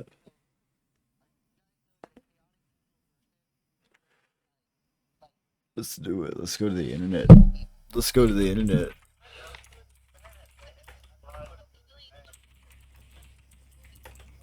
Let's do it. Let's do it. Let's do it. So, chaotic neutral. Oh, you're breaking up so bad. Okay, so chaotic neutral, by the Google definition of alignment by Wikipedia, the archetype is a free spirit. A chaotic neutral spirit is an individual who follows their own heart and generally shirks rules and traditions.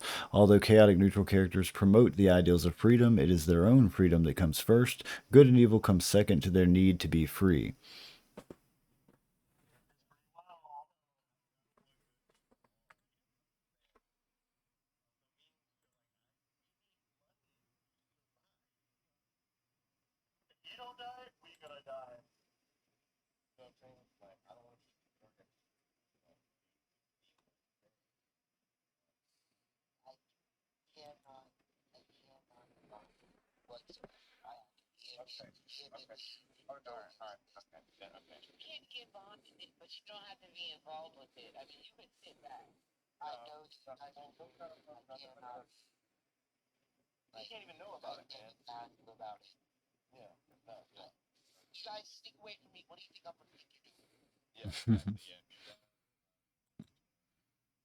They're obviously off playing like Yu-Gi-Oh somewhere around the corner, dude. Like,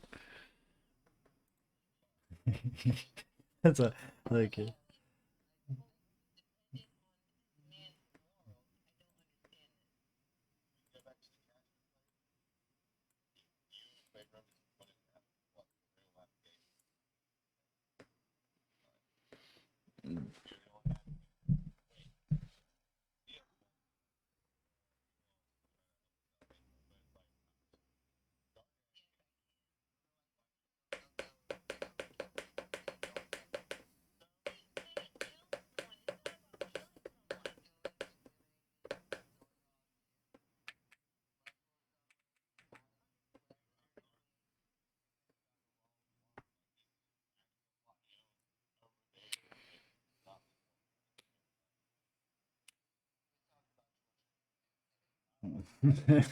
Vividly.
Yeah, the moment you got here, you take a more corporeal form. Yeah, you've eaten. Yeah, yeah, and she is alive. Yeah.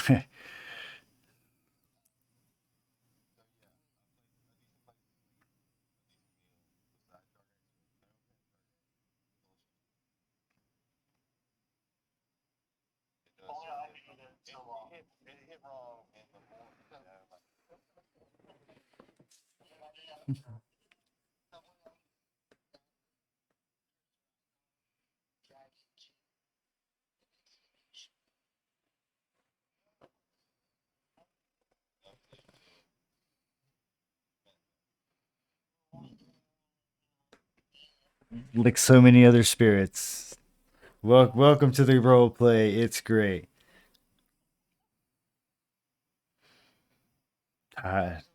Tired, tired. I mean, the worst thing about being a ghost and being hungry and tired is you're not gonna fall out. Like you're undead. Like it never gets worse. Like yeah, you just can still be yeah. They're hunger, so you won't know.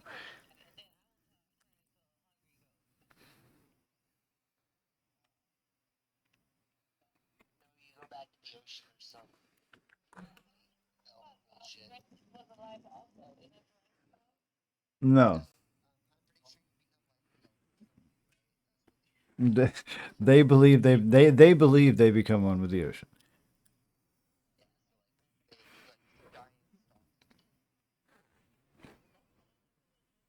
and their practice is actually to release their bodies to the ocean. They don't have caskets or coffins.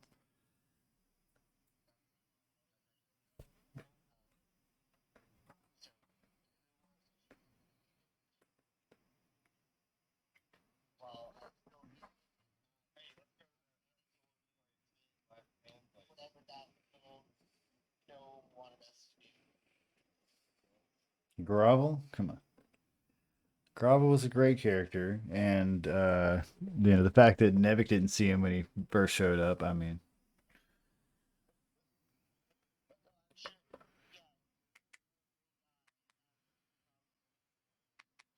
mean, sometimes you got to proposition strangers on the street.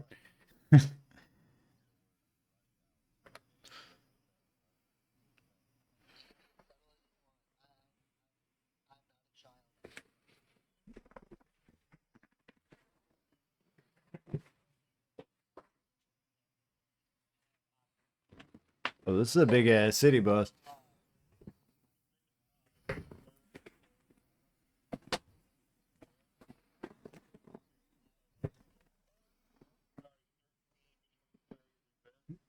I mean, if y'all didn't think I was gonna make Manifest a big ass city, I'm sorry, but at the same time, you're wrong because we led up to this for weeks. So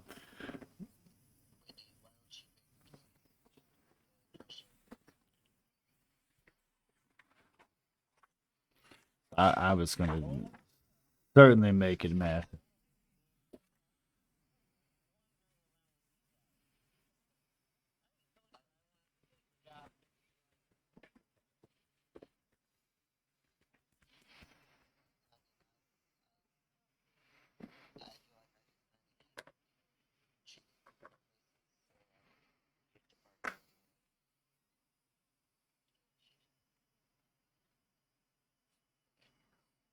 Y'all do what you want.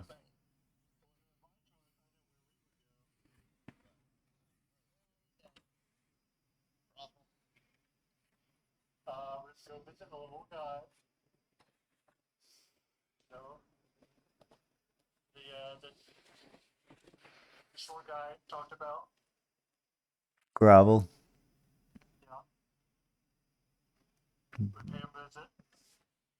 He's at the Magic Swan Tavern.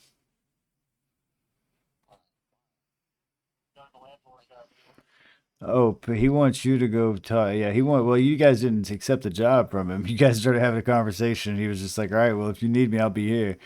I'm gonna look for somebody else because you're obviously like not gonna bite." Yeah.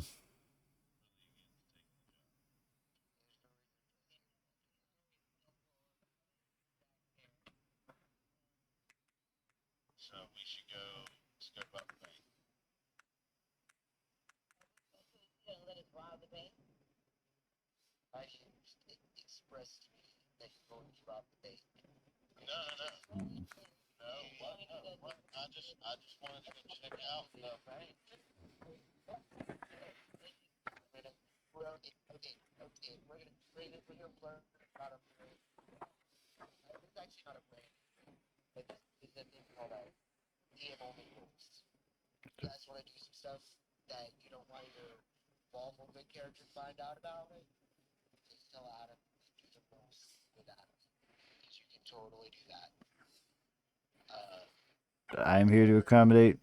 You don't have to act as a mass. Yeah. Yep. You don't have to act as a mass. I can create another orb if you want. If you want to. And you're free to walk around when you wish. So you go to this bank. So in front of this bank, it's a fairly large marble bank. It has these big ass statues. It appears right away when you walk up to it to be well guarded. As you approach it, it becomes clear that the guards themselves are statues and carvings in the side of this large, giant marble building.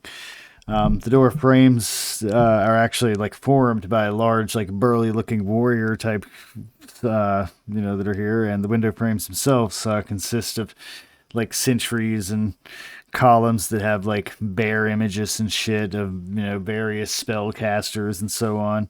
So some fierce looking statues here. They all these figures here like are all kind of facing the doors of this place. They all seem to be eternally focused on safeguarding this institution. And assuming you're walking in, right? Um, Walking in here, you're gonna yeah, they walking in here, you're gonna see to the right here is standing what appears to be three kind of semi-worked looking individuals. The individual that is leading them looks like a half elf, ghost of some sort. They are all wearing a very similar type of armor. Behind the counter here sits, two tellers. It's not, too huge when you get inside of it. Um, it's all very nice. The floor itself literally has like gold gilded into the tiles, and it's very ornate inside. Obviously, there's an air of you know superiority and cleanliness and wealth and almost a quietness to the building that you don't get from being outside.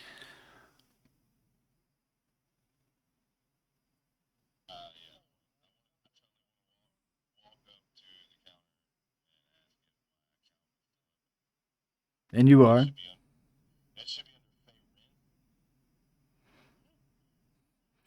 He turns, he kind of pulls up this ledger and waves a hand over it. It literally like magically just sprinkles through these pages.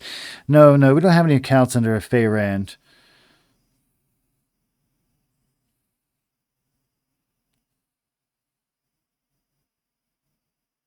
Is there anything else?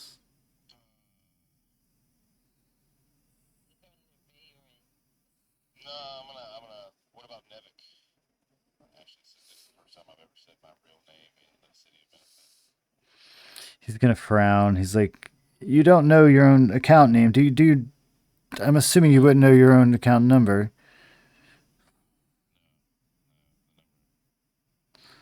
Do you? I'll check, but it doesn't seem you have an account with us, sir. If you would, you would certainly know the number." He waves his hand over the pages again, and they flitter through. Of course, they don't find your name.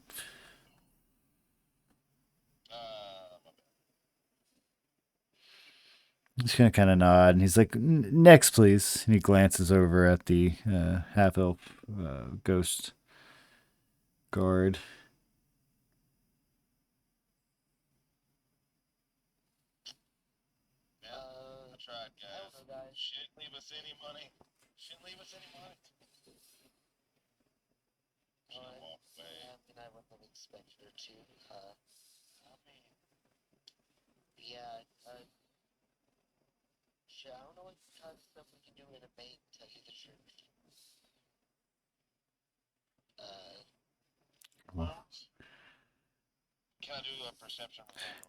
We do make loans. We do make loans, but only to spirits. Looking over at Vanilla. We we do understand that often people come here and they don't, you know, bring what they need. It can be quite confusing. The loans are at 10% rate, and they are compounded every month. They must be paid on time.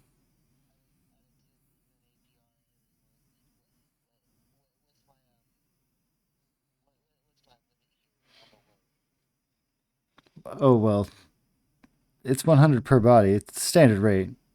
You won't find a better deal. Not in this town.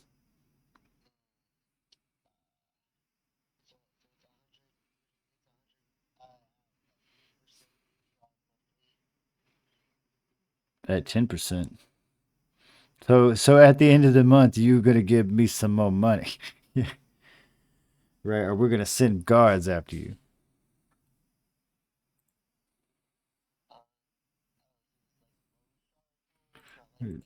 I mean, that's what she straight said. This is due at the end, right?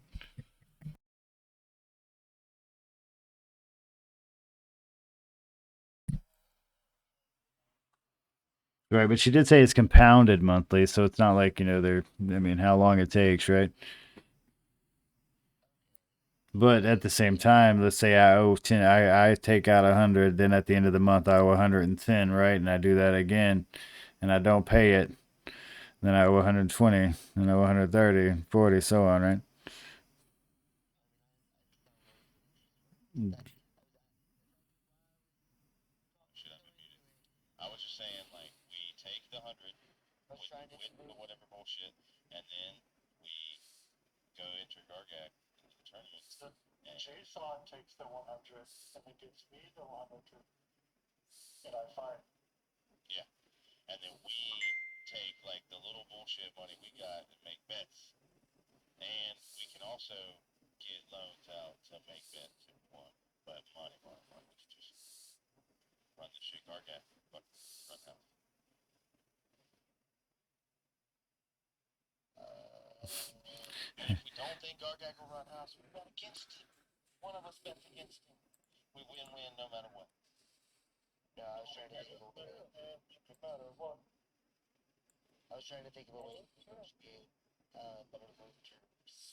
So we'll be taking out a loan for the one of you, just you. Understood. And you want to take. Okay, well, if you'll tell me your name, have to check with the registry, of course.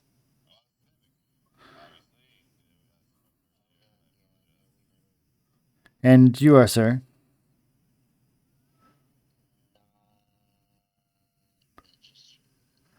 Oh, well, I'm afraid we can't allow anyone to take out a loan that isn't registered.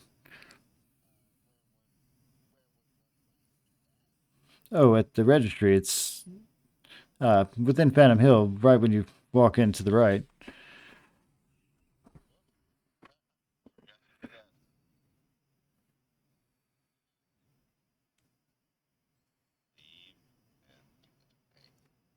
Let me find it for you on my map of things that I got here.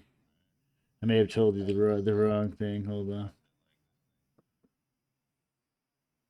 Hold on. I got like 30 of these that I gotta go through, boss.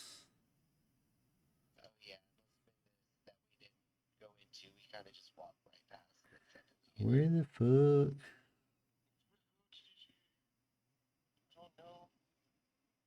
I don't know. We'll just pick a building. Yeah, it doesn't it doesn't fucking matter. It's supposed to be on the entrance of this thing, whatever though. So the registry itself, when you get here, is clearly a very chaotic building. The outside of the building is covered with like pinned messages, like little scraps of paper. It looks like people have spray painted over it. If there was like a zombie apocalypse, board that you've seen, it's like all of those combined. It is a mess. The interior of this small building itself is also a massive mess. It is covered with these pin notes. Some are hanging from ceilings. Some are, like I said, stacked on top of each other, nailed to walls. There seem to be a couple of people wearing these kind of blue suits that are shuffling around some of these notes. Not really a lot of organization that seems apparent. And there are several other beings, probably, a dozen and a half more, fucking walking around the building, pilfering through the notes, picking them up, tossing them to the side. They're obviously searching for something.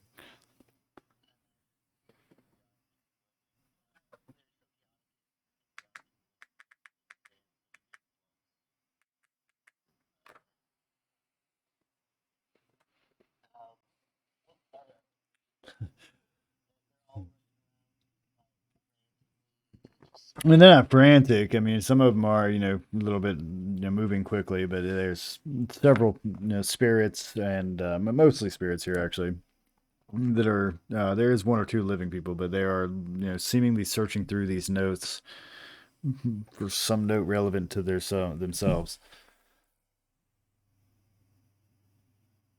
Some of them, on the other hand, seem to be gathering a lot of the notes and gathering them in trying an attempt to make a piles.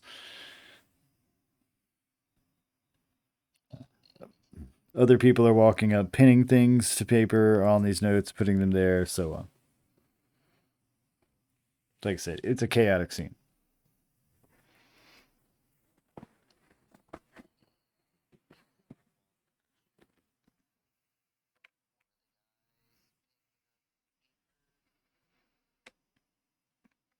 One of the ones like searching, or one of the ones like making piles. Because, like I said, the people making piles are in these like blue outfits. They are little triangular kind of hats.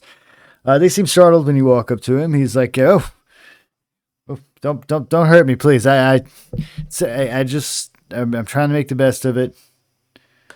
This is not my fault."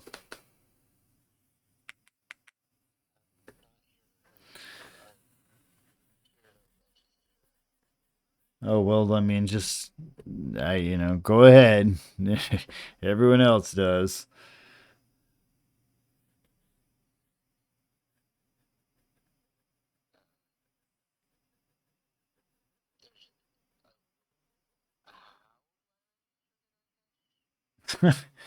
He kind of drops the paper that he's holding and puts his hands on his waist, kind of leaving him pretty much knee deep in random Scott scripts of paper. And he's like, "Well, you you write your note, you write your name, you leave it here, and if anyone that wants to see you or whatever when you're gone, if they wanted that last message, it's here. So that's what you do. Just don't hang it from the ceiling."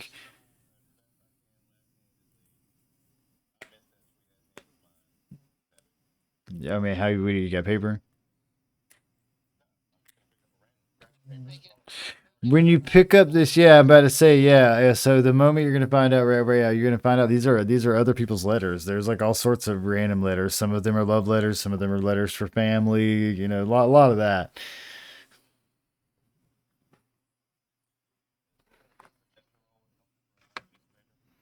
No, there are no blank pieces of paper. This is the registry. This is what people do here. They write their shit on. They write their names and their messages for people that are passing through Manifest for others to see.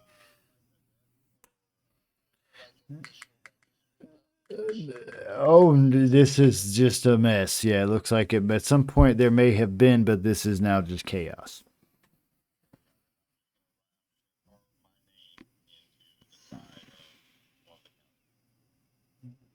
So there are no counters, but there's like walls. You're free to carve your name into the wall. This, of course, draws some looks from the guy, and he just kind of sighs. He's like, "What? Whatever. You know it's gonna get covered up in like a span of like a week max." I mean, yeah, I guess whatever. I don't make the rules.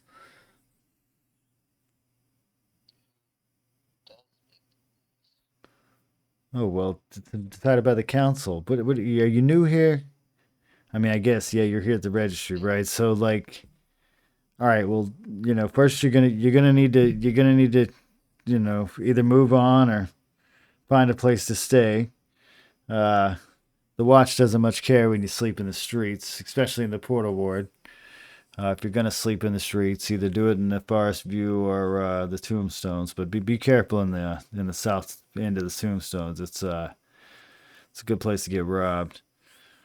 Uh, Bantam Hill, it's pretty open. It's pretty public. Again, I wouldn't sleep in the streets here either. It's pretty well patrolled. Uh, you know, if you don't have any money, you can take a loan out at the bank. The rates are high, but it'll get you started.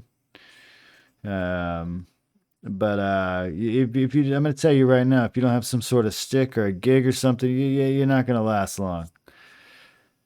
I've seen a lot of them come through here. You gotta be able to, you gotta make something useful, right? If you know any magic or got any skills with the spirits or anything like that, you can go sign up at the what do they call that place? The fucking the Cedestadel. Um, register yourself as a caster, makes money that way, but those jobs can be dangerous.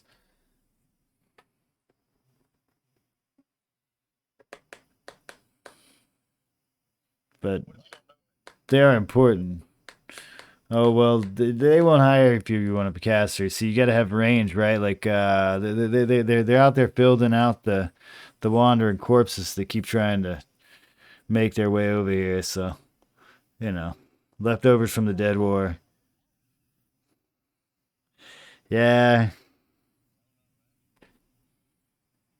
yeah, it's not a pretty sight. I definitely recommend bringing something to plug up your old nostrils.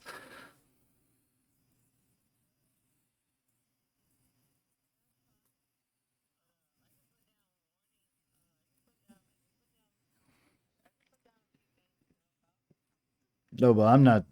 I just work at the registry, lady. Yeah, yeah.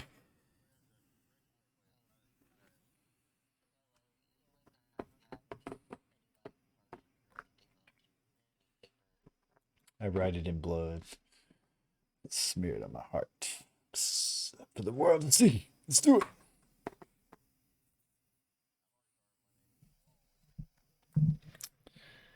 But you didn't think to look for messages from your past loved ones.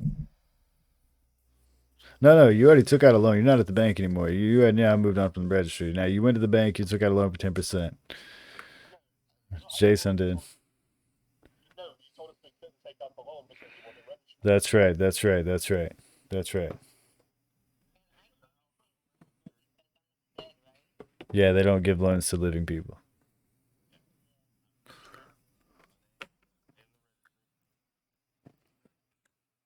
Your name is carved there.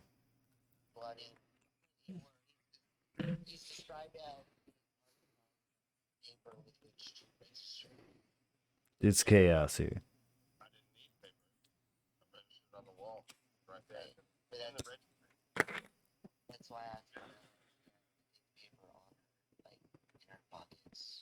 So do you get the idea of the registry right? I hope that's I hope the concept is relayed.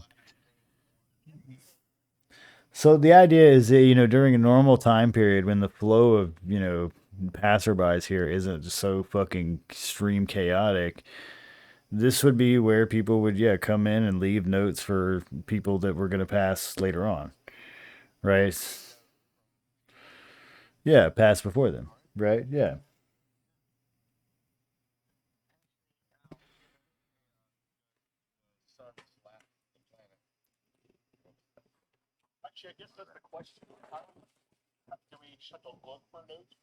Yep. Yep. Oh, that's not a roll. That's spending a week of your fucking time, like in game. Mm-hmm. You're filtering through a fucking chaotic building for full of paper, trying to find like a small bit of paper, dude. I mean, of course it's a long time. You're talking, you're talking about Gargak.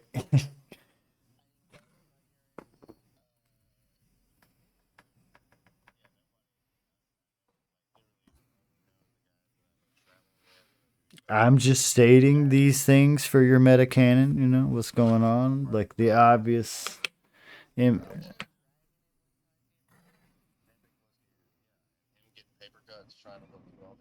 oh, dragons! Dragons got even bigger thing. So dragons would believe in a whole different style of death. Like to Randus, this is like some bizarre ass humanoid shit. Like, yeah, this whole concept is insane to him. Because like, yeah, this is not what dragons would believe in. But dragons would literally believe in an eternal dragon that watches clocks that counts down their time. Like they have a god for this.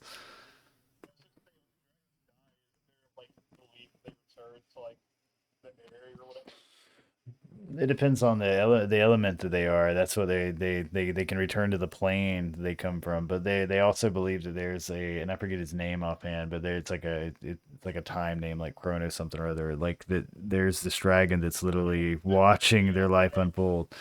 Yeah.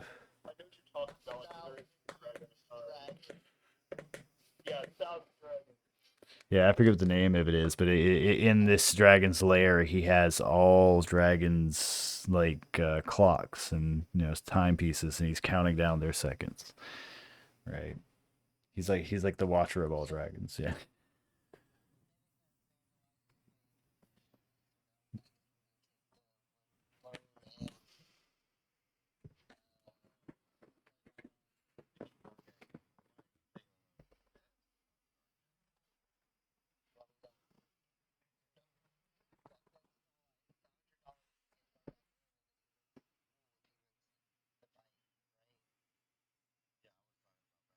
Well, the fight's a tournament, right? So it's a series of fights, right? And that's the way it works. Is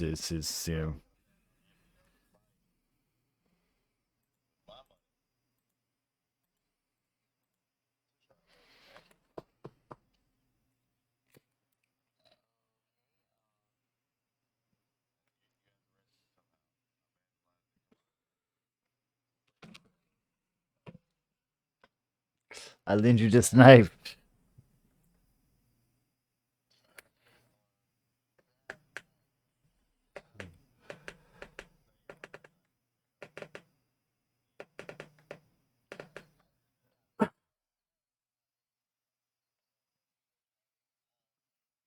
days later.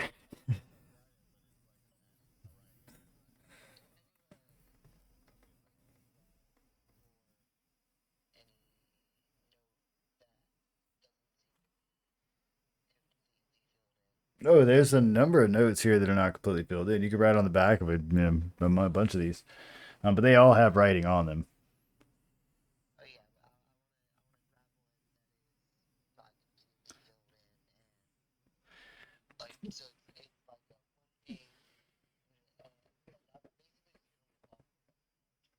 So the guy who was picking these up kind of watches you. He's like, don't do that. It's distasteful.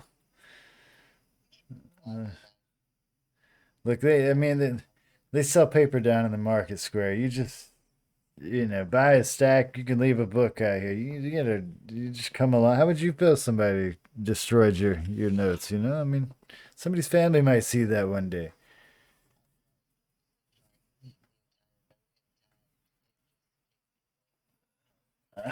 It's, what if they had like kisses or tears on that or something? I mean, I've seen all sorts of things. I just what don't rip up the notes, please.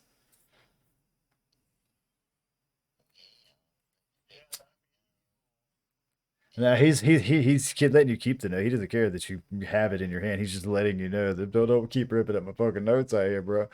Not cordial behavior.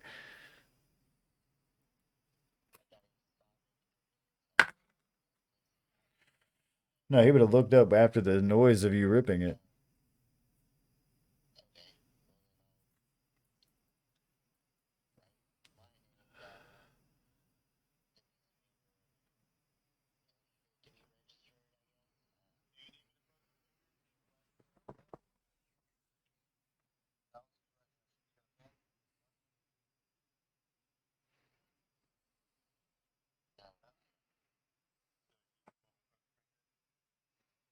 Hmm. Cuts finger off with bread knife. Oh, we got chili on with Gargak written on one side and blood with Jason written on the other side. It's a love note. That's what this is. uh, uh, some deep bro shit right there.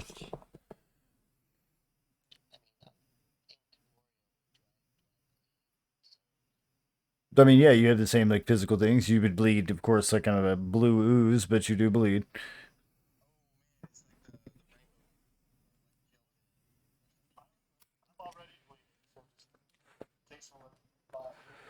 Why are you bleeding? Oh, they're not like actively bleeding. They just are garishly there. Yeah, they're not healed. No, you're not like leaving slime trails everywhere or anything. But you can just poke a wound. You can do that. Yes, sir. You wish. Yeah, you feel it, but you're completely within the realm to do that. Uh,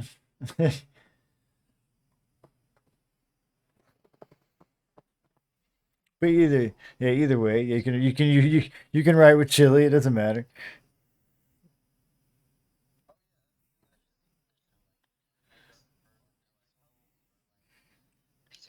You can ask the guy. You haven't asked anybody, but around you, there's a number of people that are obviously searching for their own letters.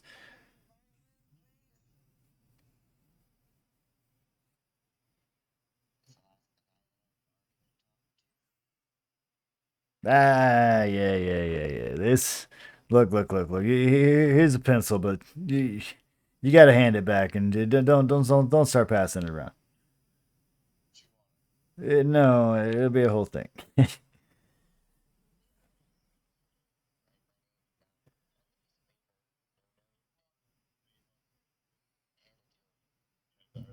Thanks. Look, I understand. I mean, we all had to start somewhere, you know. Yeah, just keep yourself safe out there and don't linger around too long. It gets ugly. Spirits get bitter.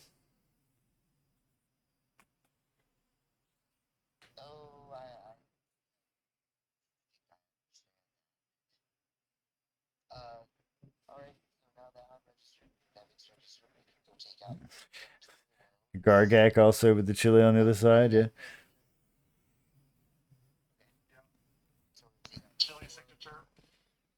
Yep. All right.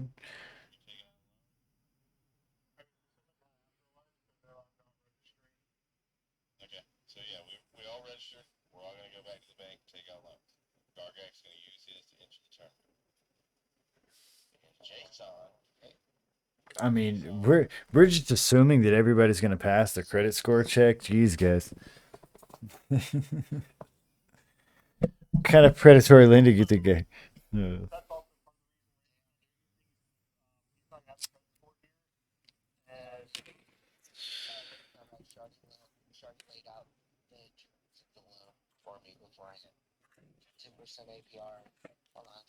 Yes, sir.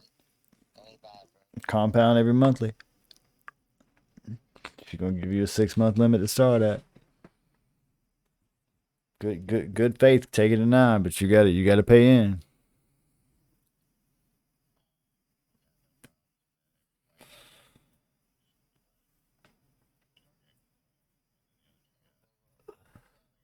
Now, if you don't think that I as a DM won't sit here and make a fucking damn tournament bar and have you sit in it for 20 sessions fucking straight until you decide to get bored and move the fuck on, I will fucking do it. We will have that shit happen. Don't think I won't. I will do it. I will do it. We can live in this town. We can run this shit, however you want to do it. We can get on the council.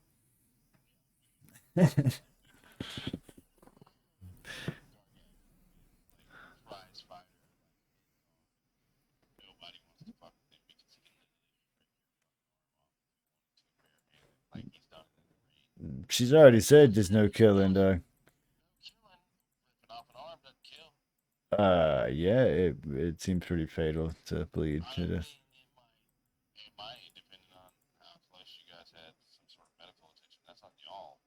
No. Have you seen anybody ever rip someone's arm off in a boxing ring or anything like that? Yeah, and so she's clearly stated that that's not what this is.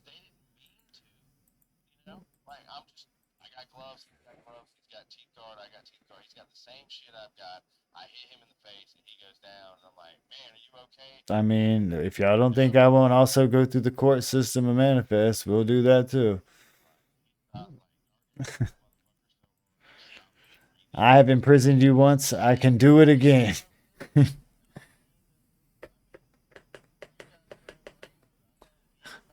I don't think I didn't mean to hold up in court too well, but we'll find out.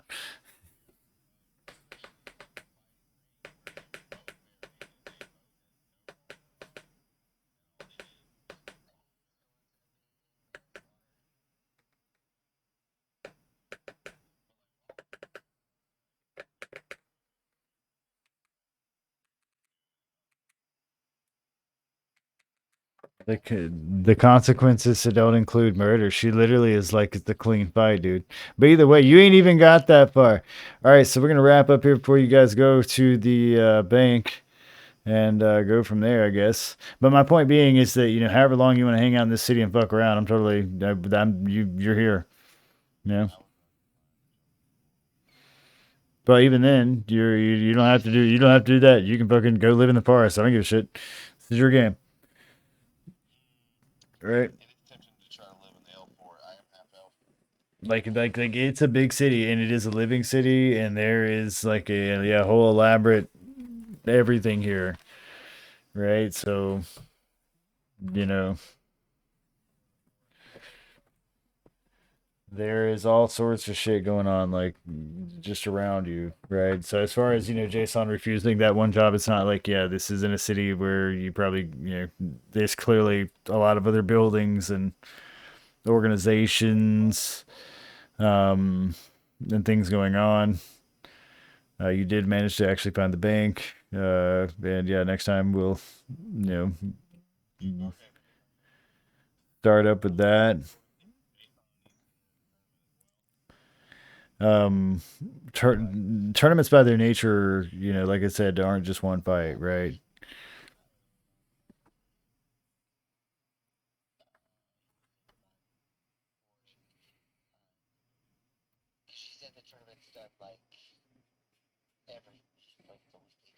Yeah, she said I think it was Tuesday, if I remember correctly, that I missed it. But yeah, she said she's gonna, or Saturday, that they host tournament events.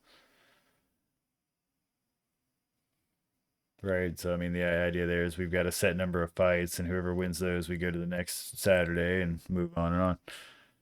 And they got plenty of time out here because where are they going, right?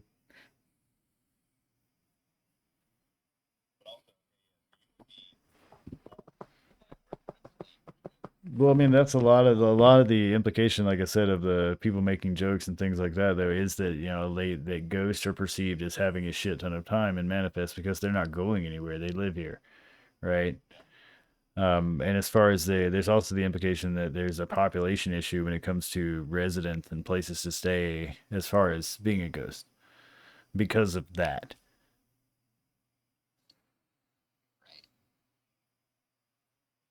So do what you want with all that meta knowledge.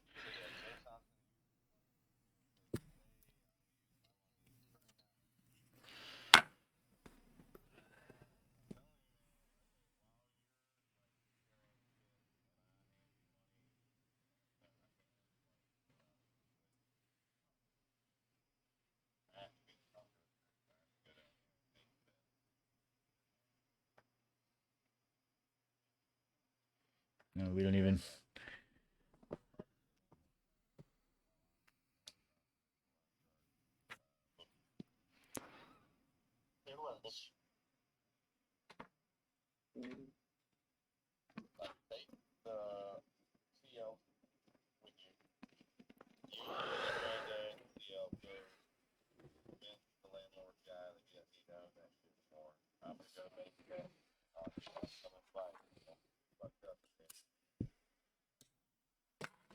So we'll pick back up, like I said, next Tuesday, and we'll just keep exploring the city and do what we're doing. I hope you guys found some intrigue here. Um,